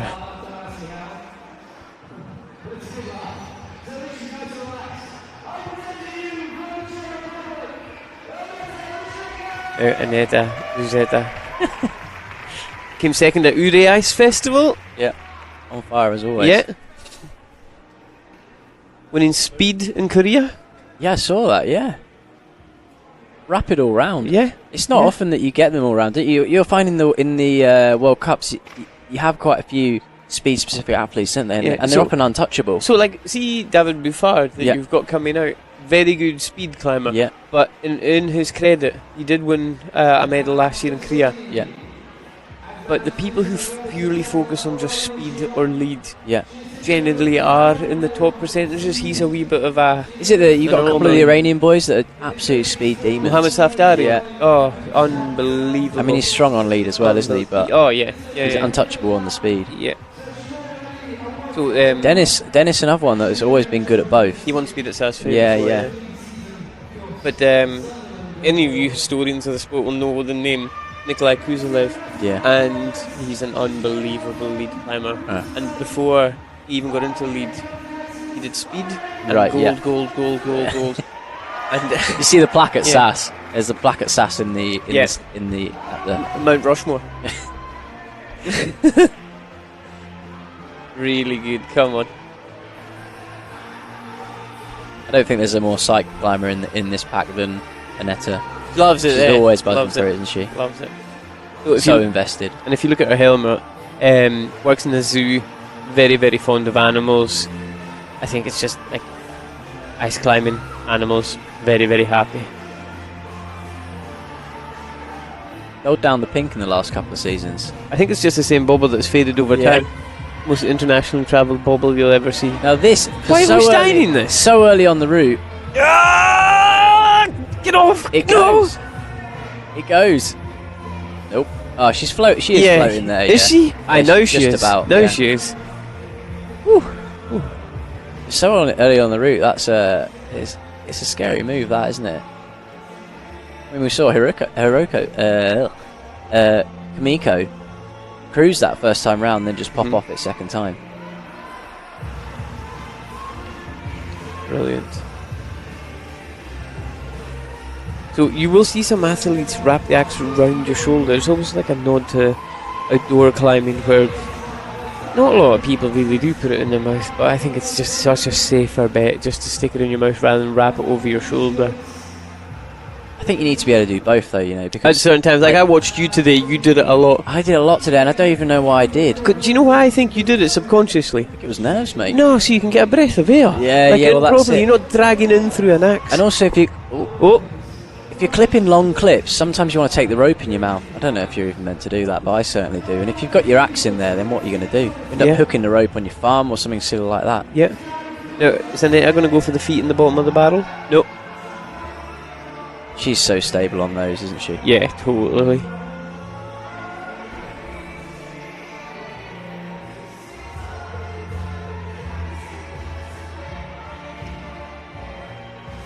Smart. Yeah.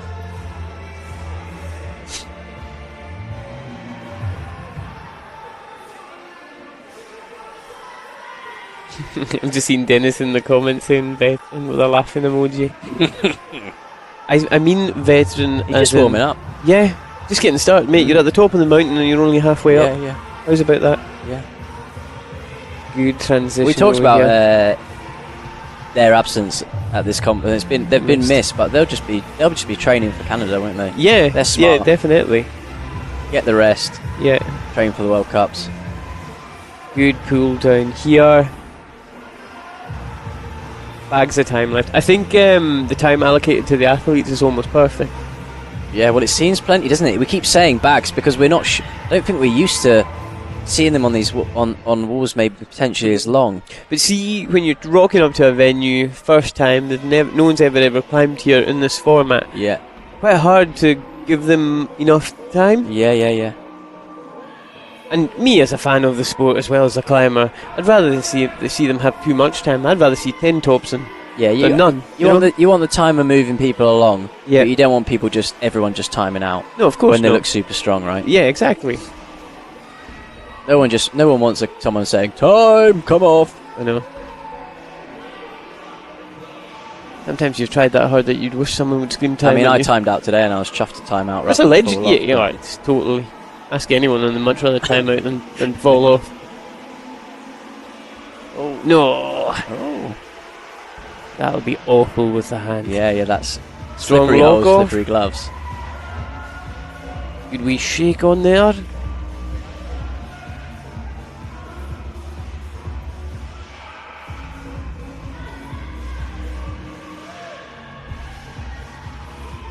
Come on, Aneta, come on.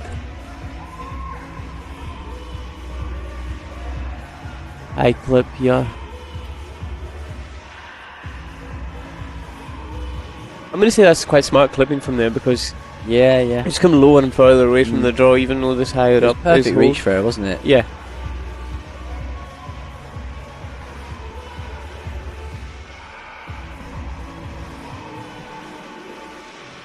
Good work. Moving really smoothly. She knows she's got time. Big lock off. Up into here. Aneta, so she's in third place at the moment. So she's quickly approaching second. And yep. I think that's her going into the third place spot just now. We've got Lorena still right at the top, haven't we? Yeah. Aneta, this year, she would always try and 4 and 9 rather than lock off. Right. But this year's just like unbelievable Yeah. strength, and it's such a good asset to have both. Yeah. First person we've seen clip that before the dyno. Eh? Yeah.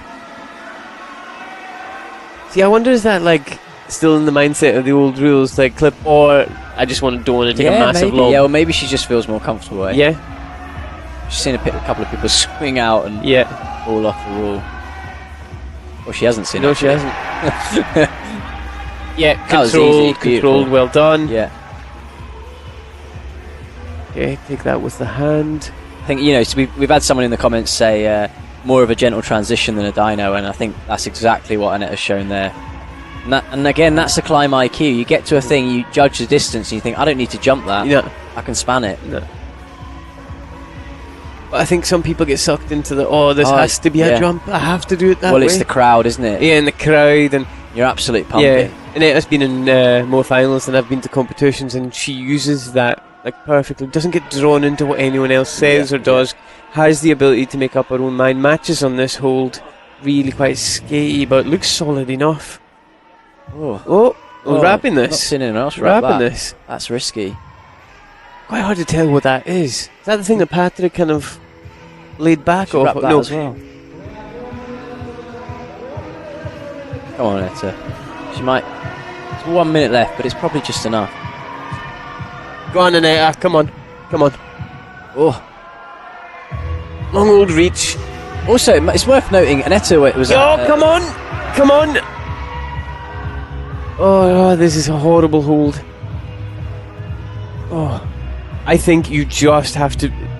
there is no good bit on it. It's not just sure if because she's wrapped that hold, she's sort of holding herself back a little bit. Right, so I wonder if she can try and match on that left-hand hold and get herself sorted in a different position. Kind of pull back on it. Oh, no. Oh, Annette. Don't do that. Will you manage to not barn door? Come on. Oh. Brilliant. Beautiful. Oh, that's so delicate. Left front point is barely in the wall. Oh, we're in deep water here, but that's timed out. Timed out. It's timed out. Woo! That just shows you hit a section of new holds and it's anyone's guess. But I wonder, Annetta is often at UIAA, isn't she? Yeah. So, Furnace Industries, American brand, is it? So maybe she's had a bit more time on those holds. Yeah. Well, have you seen UIAA recently? I didn't see UIAA this year. Well, for anyone who doesn't know, we're talking about UIAA here. Mixed section in the bottom. Yeah. Bit of natural ice sometimes, and then you go into a head wall, and the head wall's not actually that long a space to put tooling holds onto. Yeah. And I don't think this year, I certainly didn't notice any when I watched it. Right. These the rope caught up a wee bit there.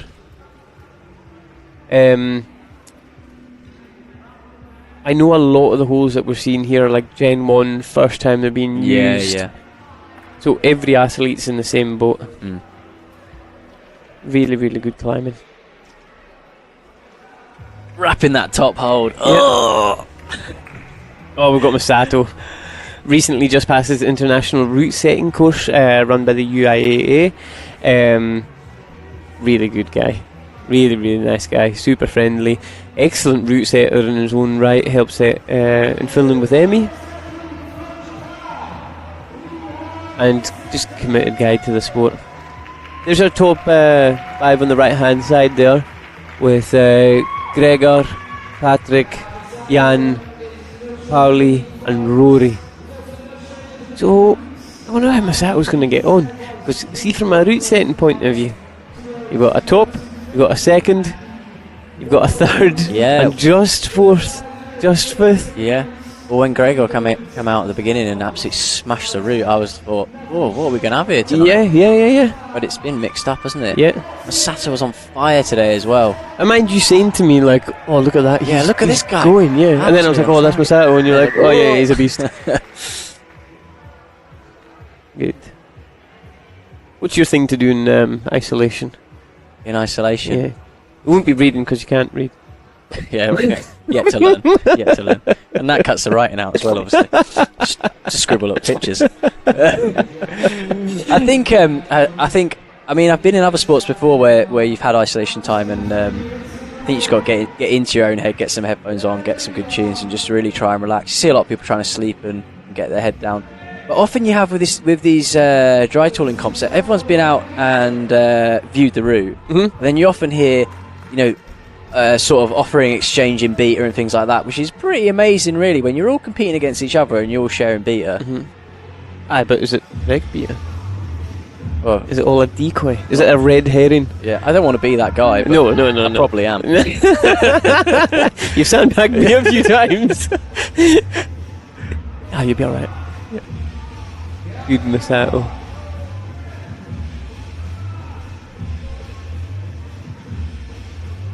Okay, so it is currently 8:15 here local time in the UK. For anyone watching around the world.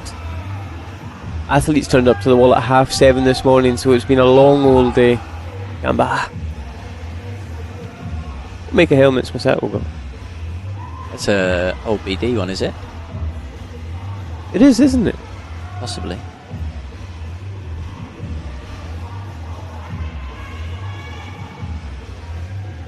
Cutting out all the stuff. Oh, feet gone.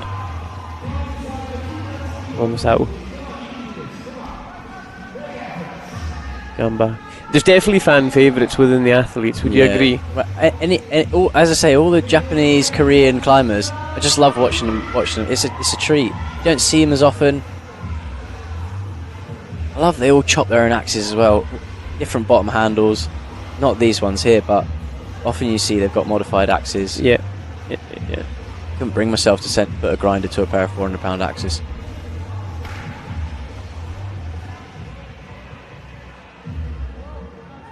Flying. Absolutely flying up this. Now, most people don't do this, but Masato does. See, even for the qualifiers, he's out with his notepad, writes down both lines that he's going to be climbing, every hold, every position. So I think being physically strong and technical is half the battle for him. He likes to know his enemy and rehearse everything in his head, asks loads of really, really good questions. Just all the kind of smart stuff. And what is it? How many minutes for route viewing? 8 minutes. 8 minutes. That's not a lot of time. You need to, it's a skill in itself, noting down exactly what you're going to meet. We had that. Went for the clip instead. Ain't good.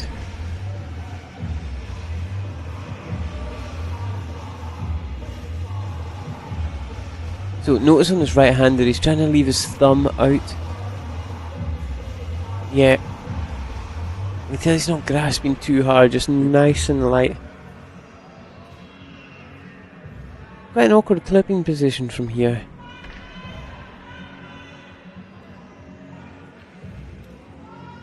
Yeah, not a problem. Not a problem from Masato. That's him currently in 6th position. Firing up the wall nicely.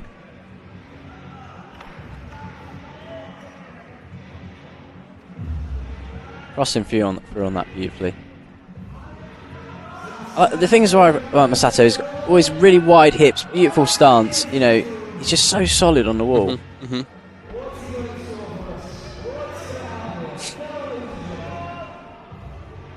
You don't want to say anything, do you? But I don't feel like this is going to be a problem. I don't think...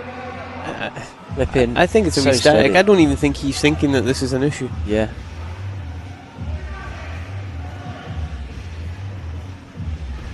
What are you doing? Short handle or long handle? I think short handle. Tell me why? Why? Look at that. Look at that. Have you seen anyone do it better? Yeah. Oh, that's fantastic. Yeah. I can't tell you why, but I just... Do you think it's the right thing to do? Short handle on that, yeah. I think it is. Because if you go short handle, it means that you don't have to mess around with your axe on that hold. You just go straight long. Also, I don't want to be. I'll go long handle if I'm trying to swing around a pivot point. Yeah. I don't want to be swinging around a pivot point on those little dimples. So I want it to be staying right there. So you're going to be more stable on top handle. Yeah. Tell me if I'm wrong, but that's kind of my logic, I think. No, and I completely agree with you. It sounds really good. But see, having the presence of mind. Yeah. To actually think that in it's got that to be position. second nature, isn't it? Yeah, it does. Oh. Have a wee feel of this? Looking for the good bit. There isn't one. There isn't one, mate. Interesting. Yeah. That. Oh, that doesn't look bad. No, Maybe there is a little you're gonna V go behind right it. hand short. Getting a good view of that here now. No, it's this is just good. a He's flat going to try and plate. work the pick around as he goes. I is he? hate doing that because you can really easily roll off when you're at that angle. Look how the axe is coming out on the Yeah. right hand side. Really dangerous territory. Oh, he's just done it wrong, no problem. And this is onto the same hold on the left hand volume. There should be a wee divot in this next one, I think. Yeah, I think he's found it.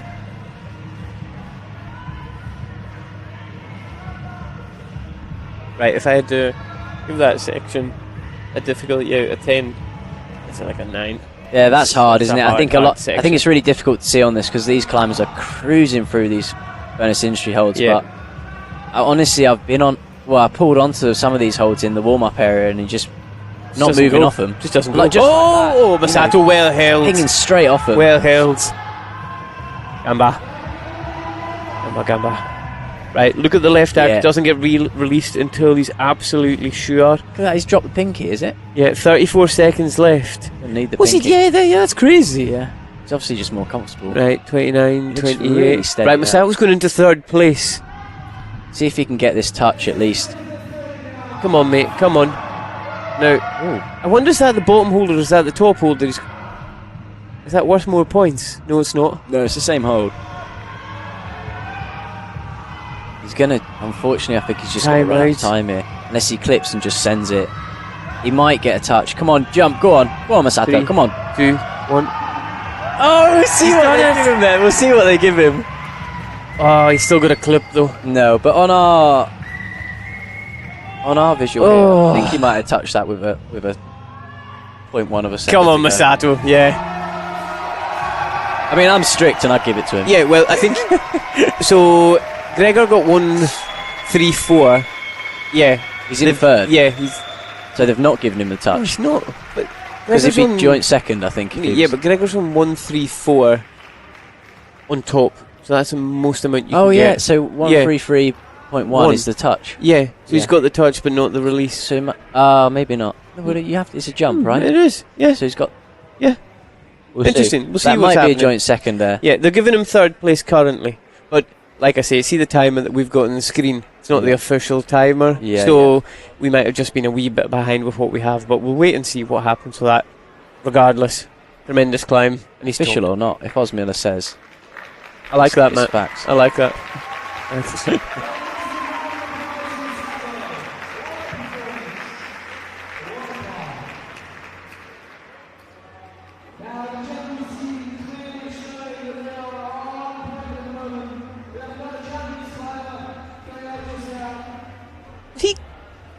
I think he went into the top of his own X there.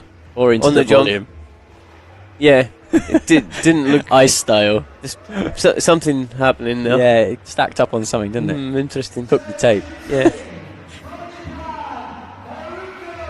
Roku. Yeah. Another one of my favourites. Yeah. Really, picked up a pace this year. Yeah. So, see all the good people. I'd say they're as good as they've ever been, but they've just got quicker. Yeah. So yeah. the time that you have for routes is now dramatically being cut. Well, I think you saw that in SAS this year, didn't you? Yeah. When they published times for the SAS routes, I was like, well, he's taken double that on the demo route. Yeah. And it was sickening. Yeah. So everyone's just had to get quicker, and I suppose because as people get more comfortable on the holds, they get quicker anyway. So it's kind of like a cat and mouse. Yeah. And also, we have so many people at World Cups that they can't. You just don't have enough hours in a day to be like. By the way, you've got 25 minutes on that. It's a nice wee Beatley stance there that you can, go and shake out. Yeah. Do what you need to do, and then think about the next section. You just got to go. Now, I have always wondered what this is on Hiroku on the right of her harness. Do you think she works for the Coast Guard and it's a pager? Mountain Rescue. Mountain Rescue. Just in case she gets called out. GPS tracker, maybe. Right, shout out to the Heart rate Lafraba monitor. Mountain Rescue. Thank you for lending us a member of your team for this evening. Yeah, can you imagine if she came to the rescue? I'd be happy. I'm in safe hands. Yeah.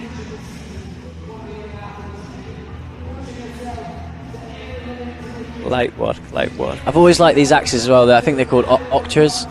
Octas. Octas, yeah. You don't see many people climb with them, but not Oxsters. No, not Oxos. but I rate them, and they've been around for a long time. Are they Japanese or are they Korean axes? I think I've always said they're Japanese, but I feel like they're Korean. I feel like I was under the Korean impression also. it was her and her husband that climbed on them, but I don't know enough about that. I may be wrong. Dennis will put us right. Yeah, Dennis, if you know anything about this. Right into the hook.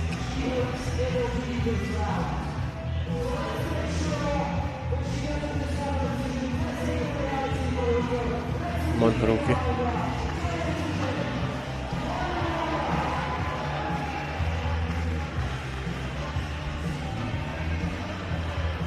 So this is the penultimate climber on the women's route. We have Olga Kalsak coming up next. Dennis has let us know as well. Third man in the booth tonight. Haruka's got a timer watch with countdown. So maybe that bleeps when she's got like a minute left. That's class. What do you think tunes on it? I need one of them.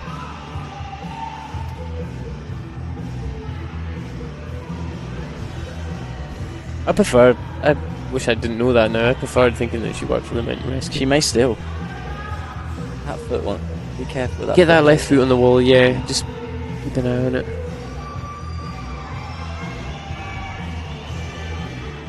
What do you think is kind of next for the sport in the way where it's going and the kind of direction of it?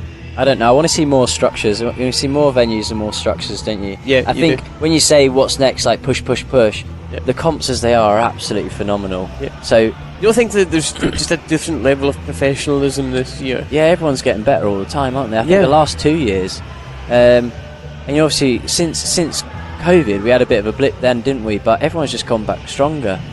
To be honest, it's hard to keep up.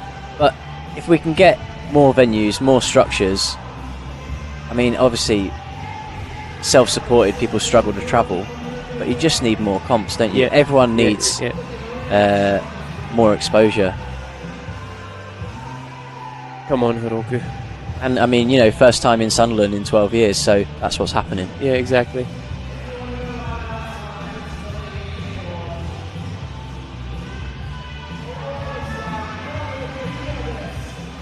Oh, there we go. I did actually know this. So Dennis has just come back to us as well.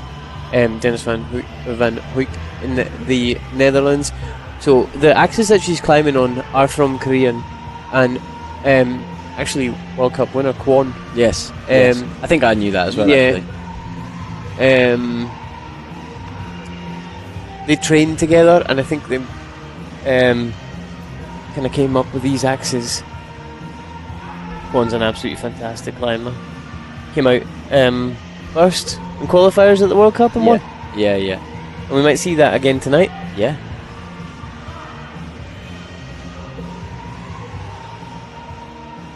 Look at how she just extended the left leg there, straightened it completely to give her maximum height as she was going.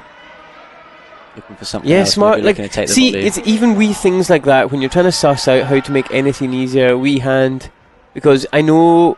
See, if you have fluffed a move in the past before, you just don't want to get bit twice by the same kind of thing. Yeah. So you just go through a few options. She's going to break the. Yeah, she might break the beater here. Gamba. Still got 3 minutes left. Bags of time. Yeah. Let's see how she does this. Yeah. Really, really composed. Yeah, just go. Bit nervous. Yeah, I think she's like hoping that there's something there. I think this is the problem with sometimes with these. It's almost like a low percentage move, isn't it? You come this far, you're sure on every move. You put all your training into every move, and then you stick a dynamic move or something like this. Yeah. Well, this is up to the gods. Yeah. Oh, yes, beautiful, well beautiful. done. Oh, well kept, well held. Really well. See the difference? Yeah, she loves it. She's buzzing off that. See when you do it static, rather than just firing off and loading your whole weight on your right hand. If you can keep that left axe in the hole, Yeah. You're just miles, aren't you? Gamba, come on, Hiroku. This is really, really good. Okay, she's made it into third position now. Hunting down Aneta in second. I think we've got the time to get to the top as well. Come on.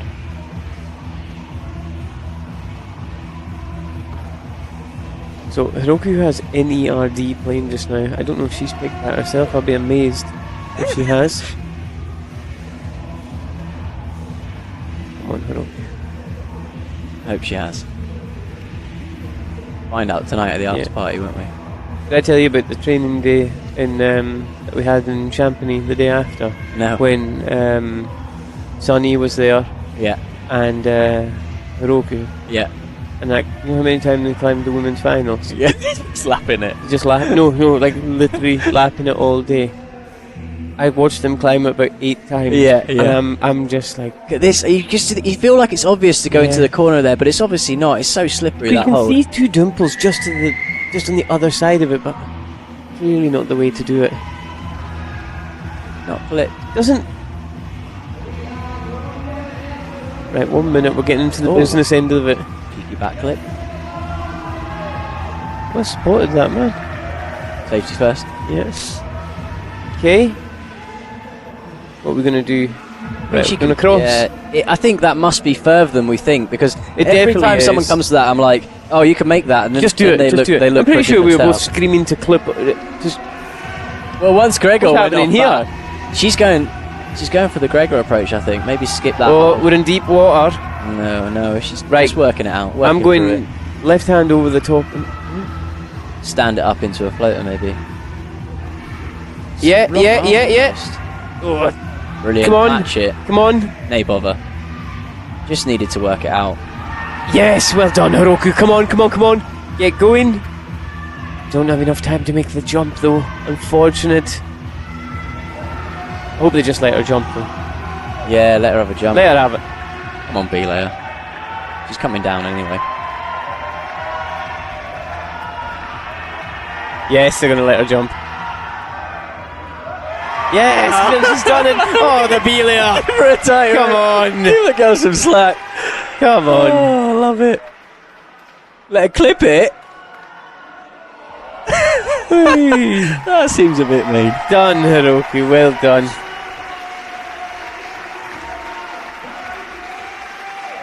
Brilliant. The minutes are running Brilliant. across. I'm Love it. chuffed with that. So Yeah. second place for Hiroku. Now that's threw the cat amongst the pigeons for the overall ranking. That really has. I'm gonna bring that up on my phone just now and just have a wee look-see and see where we're Got at. it on the right here. Oh, like someone heard me. Beautiful. So Marianne van der Steen 392 can't be touched. That's 357 as it stands. I'm not quite sure. I was eating a Snickers.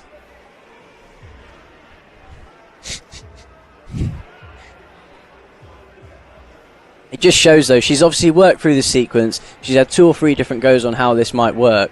She's settled on what did work for her and did it beautifully well. But it just shows she'd moved well through that whole route. Yeah. She's had one section where she's had to try 2, 3 different sets of beater. Yeah. And she's timed out and not made the top. Yeah.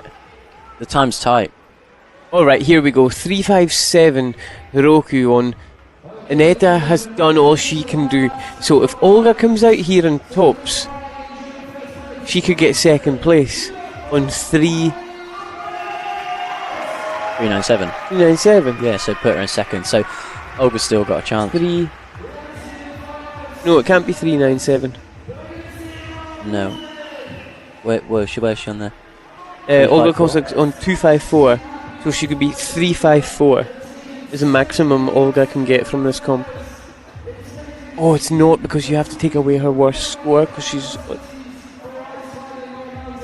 No, because she's only done 4. There's a lot of technicalities it's witchcraft. and soup to star and stuff to talk about, and I'm not going to get in deep We'll with let it. the mathematicians add it Yeah, up. exactly. Someone far cleverer than me will work that out and let us know.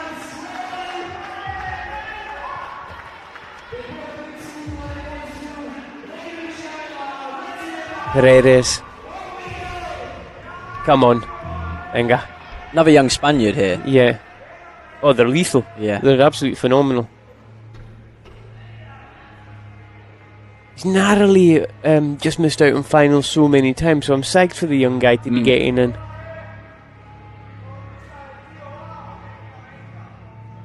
Climbing. Eminem again. Yeah, What's going on? He's just tried to stein that and pinged out of it. He's going to have to get higher on it. Yeah, he's worked it out. Lovely. No messing around. Venga.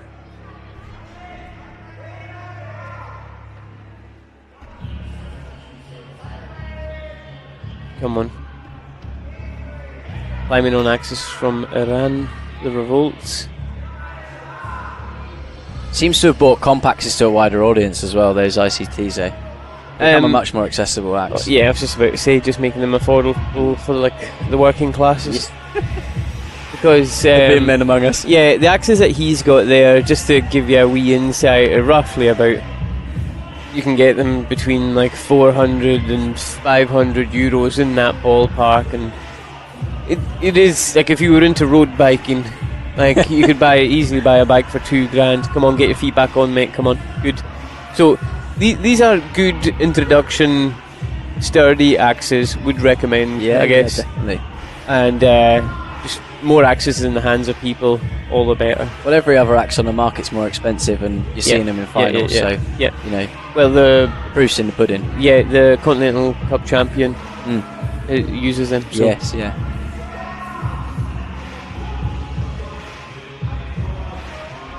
Flying through here.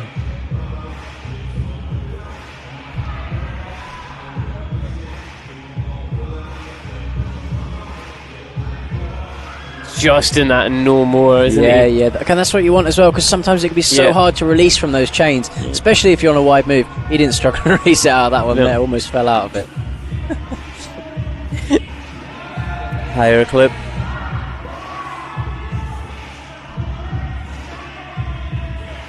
Yeah, look at that. It's not often you get a tick on these holds, but obviously they don't want them searching around too much.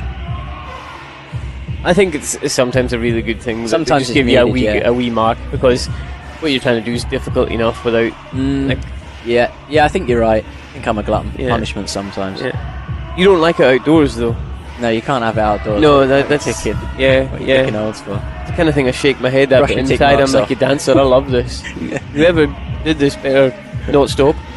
But at the same time, like in public, I'd be like, that's shocking. That's a disgrace. Keep it to yourself. Yeah. Oh, aye.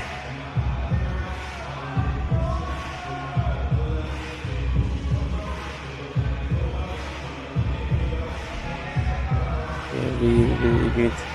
Nice thing about these metal replies as well, they're going to last the test of time, aren't they? They are, aren't they? They're not wearing out. No. Sometimes with the ICTs, you find that they just like get rounded out a little bit, don't they? Right, so we really would like to match our position going into finals. So we're coming up to Rory Watson's position 6th. So once we pass the next hold, once we do the dyno. Oh, he's dropped it! Oh, unlucky. It's a heartbreaker for him. Yeah, he didn't take that. He just went. Yeah, he just boom and full send, full commitment. Bravo. I mean, great effort getting to that point.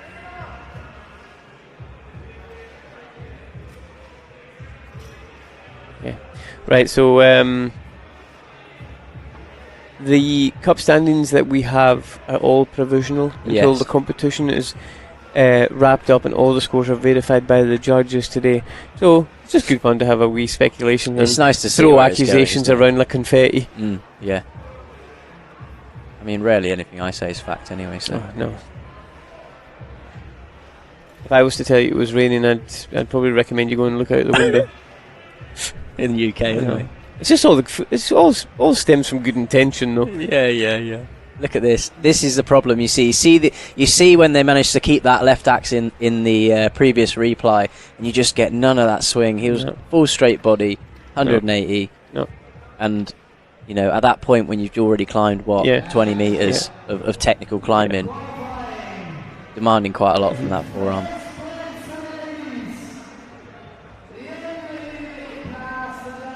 What a spectacle today's been, though. It's been flipping brilliant. Got Petzl along today as well. Helmets on offer, axes on offer.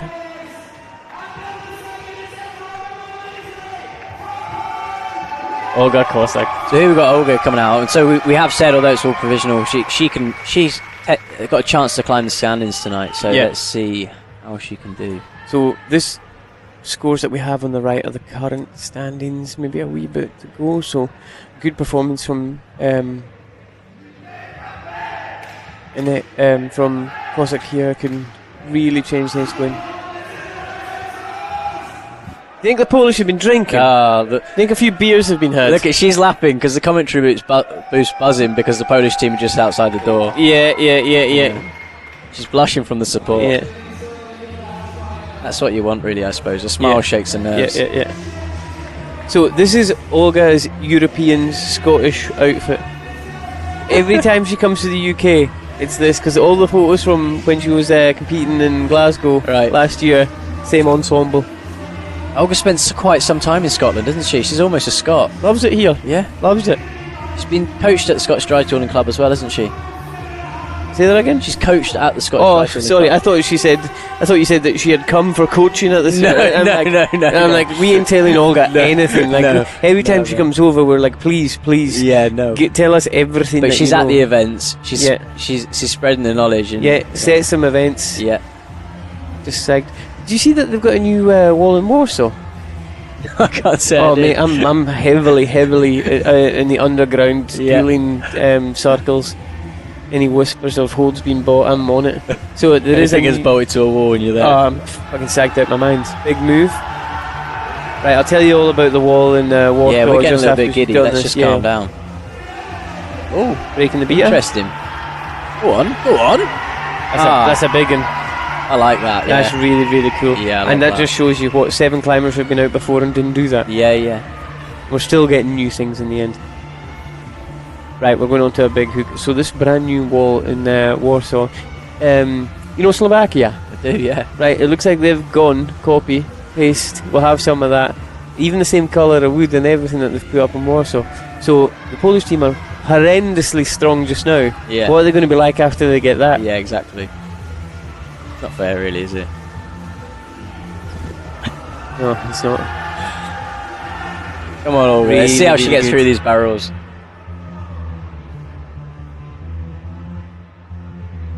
Awesome. I think if you can get into those big 4s and 9s and not like into that death spin, you're all right, aren't you? Yeah. But I still think I'd try and keep the beat on. She's just climbing the barrel now as if it's an ice block. Have you ever seen the two birds of prey when they like meet up mid-flight and plummeting towards the earth? I have, yeah. And it's like spiralling. Yeah. That's how I feel when this you're starts happening. in an ice barrel. Yeah. I think from the floor, these barrels and the ice barrels you see in the World Cups always look. You're like, I'll get to there, sink a hook, I'll chuck a 4 in, and I'll move off it. And you get to the thing, and you put a 4 in, you're like, how have I ended up at this point? What the hell was I thinking? Yeah. I'm not that guy. Yeah. Really, really good work through here. Come on, Olga, give the people what they want.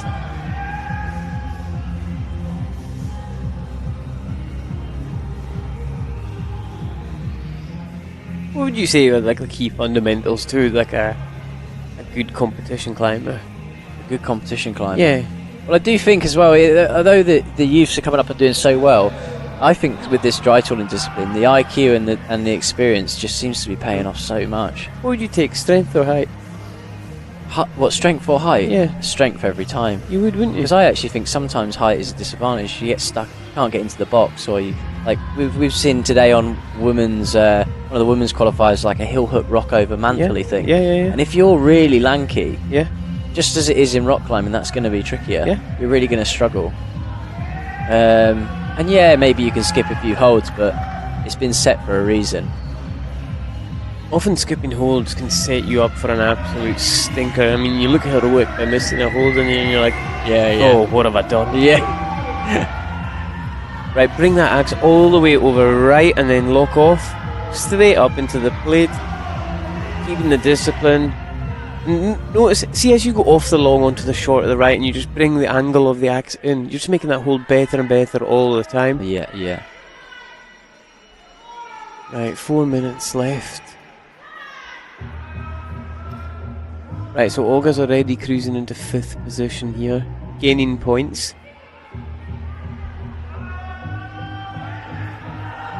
Really good, Olga, really good.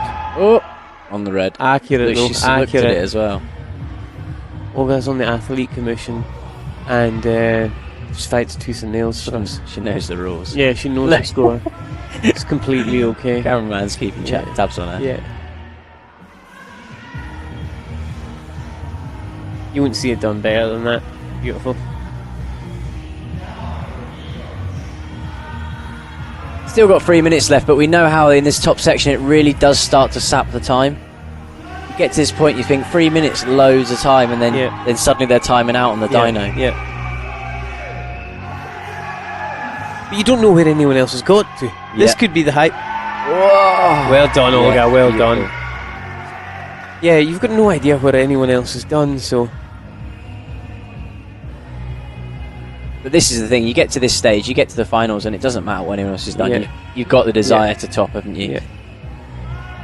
You haven't got here by wanting to get to the 5th clip. Right, so you really, really want to see Olga Kossak win into 3rd position minimum here. Or even taking 2nd position would be fantastic.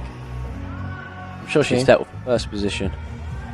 I mean, that's yeah. I mean, that'd be alright, I know. Ooh. You get that clip before you move on to those new holds, eh? Nah, just take the hold, mate, and then clip. She's touched it anyway. Yeah. She's got 2 minutes left. I think she's done that. Yeah. Deliberately, she's gone, I'll touch this, Maybe, come yeah. down, and... Right, we're in 4th position here. Do you know what I mean? Like, we literally said before that dyno we're at 3 minutes, and suddenly we're at 1:40. Yeah. Total time trap. Yeah.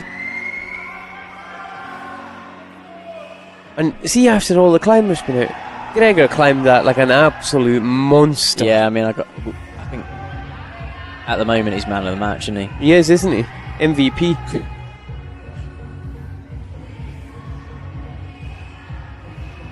MVT? Most valuable Tula? That a thing? Is now. Heard it here first. Right, okay. Everyone's matching on that. It's clearly the way to do it. Apart from, what was it, Masato took it as a side wrap. Aye. Aye, that's right. We'll have words with him later. I know. Ask him how he'd done it. Come on, coming down to the minute left. Come on, Olga. Just keep going through the holds now. Oh god, so strong. Yeah, so I mean, just caution to the wind. Caution to the wind. Stop. Aye, just Come go. on, Just Olga, go. last Just minute. go. Last 45. Give it full beans. You hear the Polish team firing up now. Yeah. Really putting it behind Come it. on, last Continental Cup of the season. Just go. Just go. Just go. She's not fazed by it. Look, see this skip. Yes. This is is she going to do it? Yeah. Oh yes, well done. Right, get that clip. Get that clip. Come on. You need to go quick now. You need to go come quick. on. That's how climbed into 2nd Just position jump. now. Right, go. Go, go, go, go, go, go, go. Come on, Olga. Come on. Come on, Olga. Oh, unlucky, Olga. Oh. Right. Oh. But I think absolutely she's brilliant. done Well, a lot there. in. She's done a lot there. She'd be delighted with how she climbed. Is this joint second? Is there 3 people in joint second now? We can't really see on that. On that graphic. No, I'm going to say that we've got 1st and 2nd. We've had 3 people. 33.1 and 33. So no, we have 2 in 2nd, I think. Oh wait, Lorena Beck. Yeah. Is it Lorena Beck? Sorry. And Hiroku. She didn't clip, did she? No, but she's stuck the but dyno. she's in control. Yeah, she's in control. So I think we've got Hiroku. But then we've got 3 people just below her hit it, not in control, at 33.0. Possibly. Find out. No. Watch There's a this goldfish swimming around in my brain right now. I can't remember. You just get too excited. You just get drawn into everything, totally psyched out your mind. And you've got to remember, for us, these are athletes to you, but they're friends and they're loved ones to us. You know, it's hard to watch. I want every man who's dug the top. See, if you were climbing, mate, I couldn't commentate on this. I end up vomiting. Like, Stephen Willis and Rory and Caitlin and Sam are climbing. It's hard. Look at this. Just missed with the second I'd say axe. she was in control there. Well, though. I think she just missed with the second axe. It looked like the second axe just. But hit even on if the you're in left-hand control side. with one axe, you still get it. I don't know if that's control, mate. It is control. Totally is. You've waited the hold under one axe. You're fine. You certainly weighted it and then pinged off. That's fine. That's you've got control of the hold. I hold my hands up. But I don't. you I'm give the not deep climber enough the into benefit of the rules. doubt, and I'll fight you. I can take you to the car. I'll leave that. I'll leave the point ones to the judges to score. Okay. Right, they're giving Olga Cossack top because she obviously came out. So are they going to give her? Oh, She wait. qualified in a better position than Leah Beck. So they're giving currently on this board Olga the first place. I'm a bit confused there. No, it'll all work itself out, mate. Right, David. Last climber out. Oi, oi, oi, oi, oi. I think he's the only climber that climbs on those tools. Nor'westers. Yeah. Rare. Certainly in the current sort of circuit. But they are a big deal. Yeah, I think they're a mixed monster, aren't they? I think they use quite a bit in Canada. Yes. Yes. I've certainly seen other people climbing in the Alpine on them, I think. Yeah. It's quite cool to watch axe brands grow. They make those cheeky pommel extenders, don't they, for petrol axes? I You like love that, don't you? I've not got a pair. I can't afford a pair, but No, but I you'd like love a it. pair. Yeah, if someone gave them to me, yeah. Right, so see if you're at Norwester watching this. I can't tell you a better guy to give that to than Matt Foot. Family man. I'd use them. Yeah, puts his pants on one leg at a time. Unlike me, who struggles even with that. Jumps into them. He jumps into them from the top of the wardrobe. Right, we're flying up here. Come on, David. Go on, Come on. David. Big lock off and reach. Come on. So, David's also got dual nationality. Represents Canada in the World Cups and Romania in the Continental Opens. Go on, get your feet back on. I know you might think that doing that down the bottom, you're like, oh, what's the big deal? But it's just a wee bit of tank that you lose for higher up in the route. You know, you just want to be as economical as you possibly can.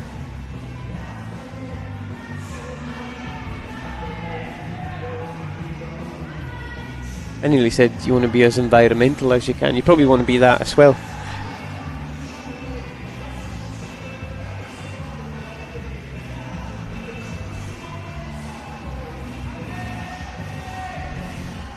No, so you don't have to control the wood or any other hold for any period of time. Doesn't matter.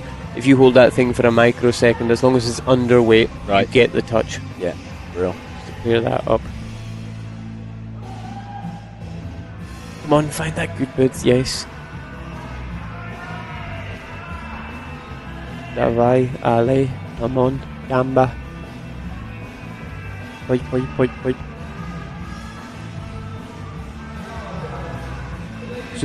Super.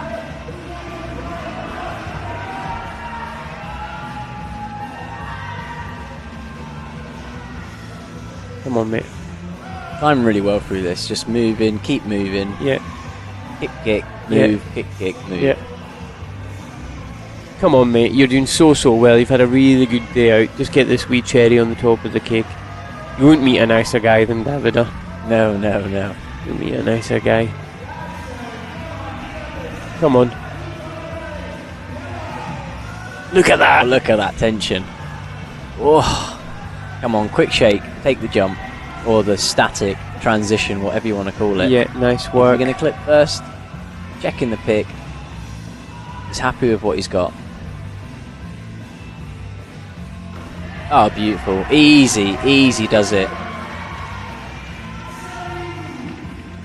He's going to move up into this stein now. He'll probably take a bit of a rest on this stein, probably a bit of a thank God hold, and then see him move through this furnace Go on, section mate, go on. and see what he can do here. Go on. Look, you just see how he moves into that stein, a bit of a relief. Adds a bit of speed, takes a shake. Yeah, really good, mate. Come on. Ale.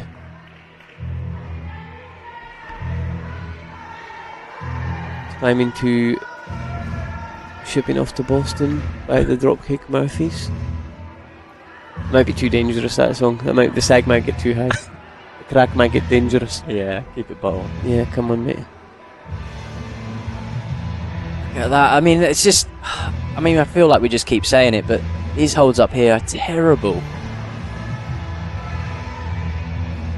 And it's just, and you see a bit of pick shift there. It's just one bad hold after another bad hold. Really, really good.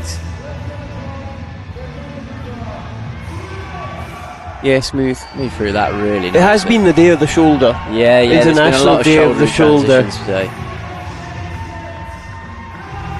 He's got 1:44 left. That's the top. Yeah, that's the so jump. that's the last clip there off the barrel. Really well here. Might see it on the top here. Yeah, no, might see a new first. A quicker first. No, he'll go top position. Come on, mate, come on.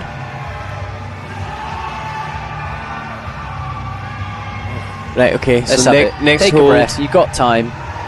Little shake. You know blown up that, he's going well.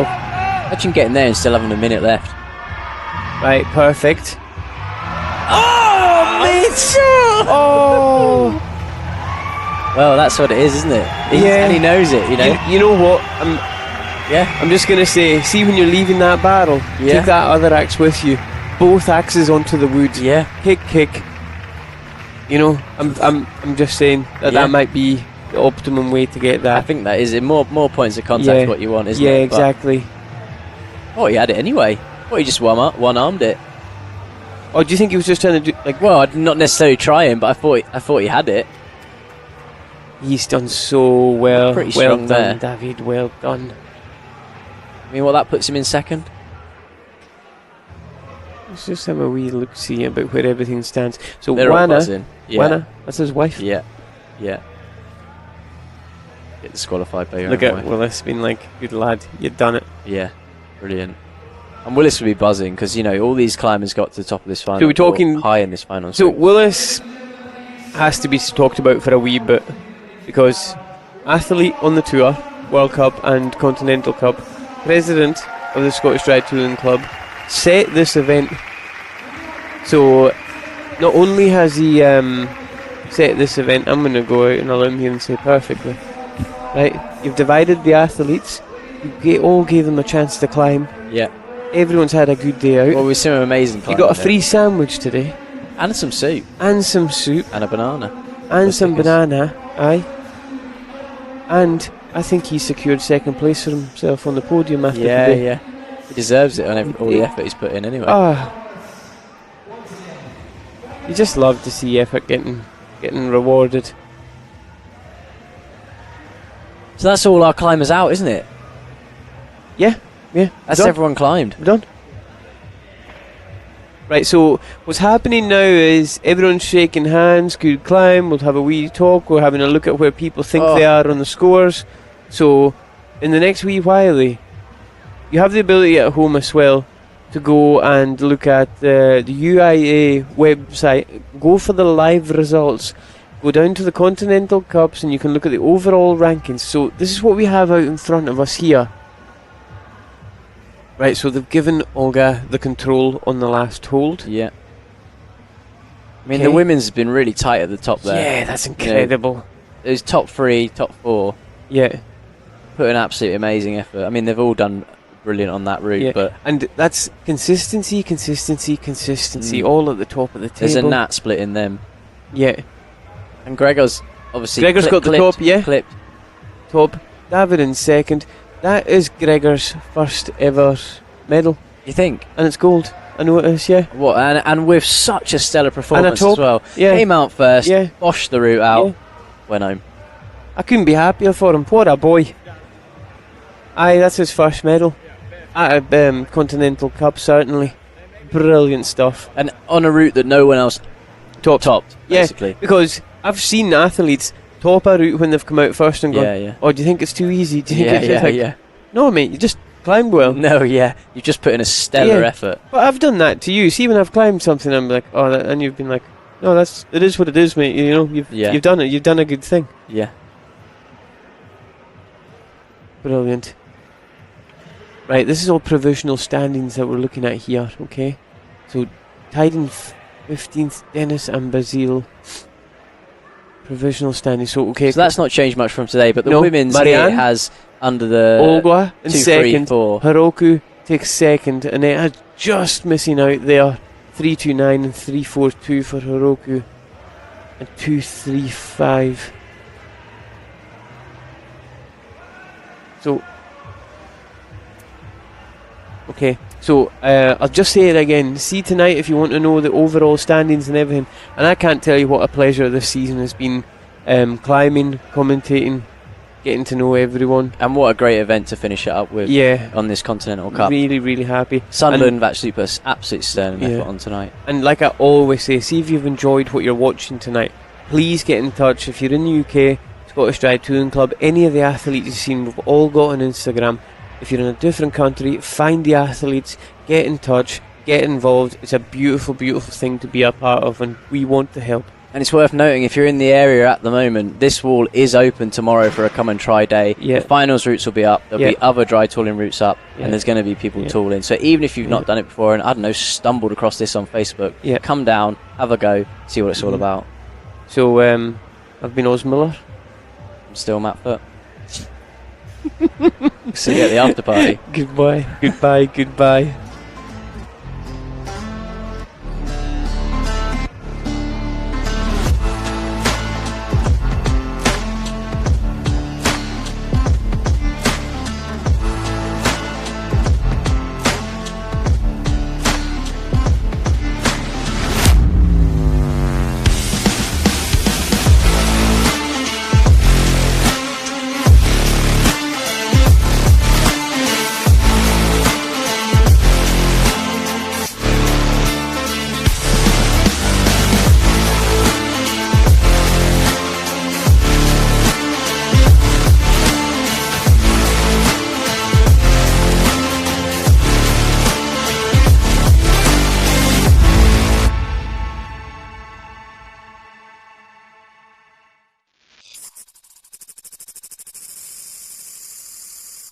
I don't know, you keep wanting to go back and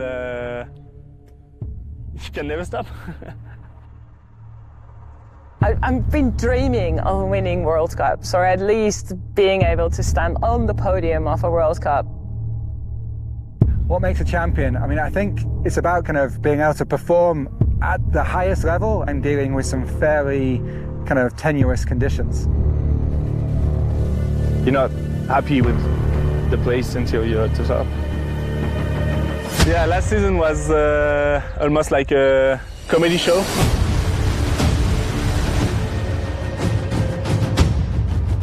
It kind of did take over my life then for quite a few years.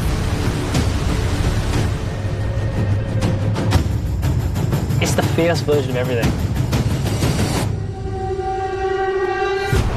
If it goes their way on the day, they could all easily be up there on the podium.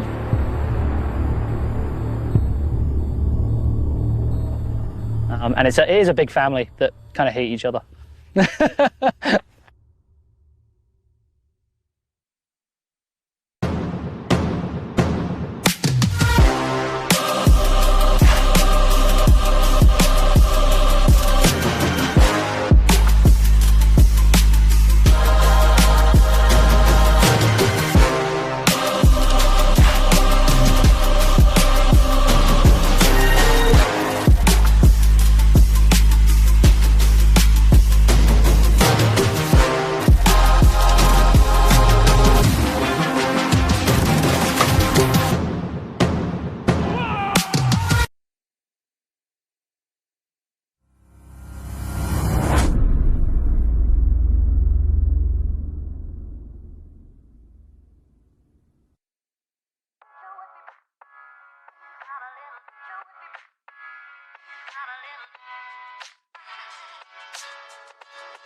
a little.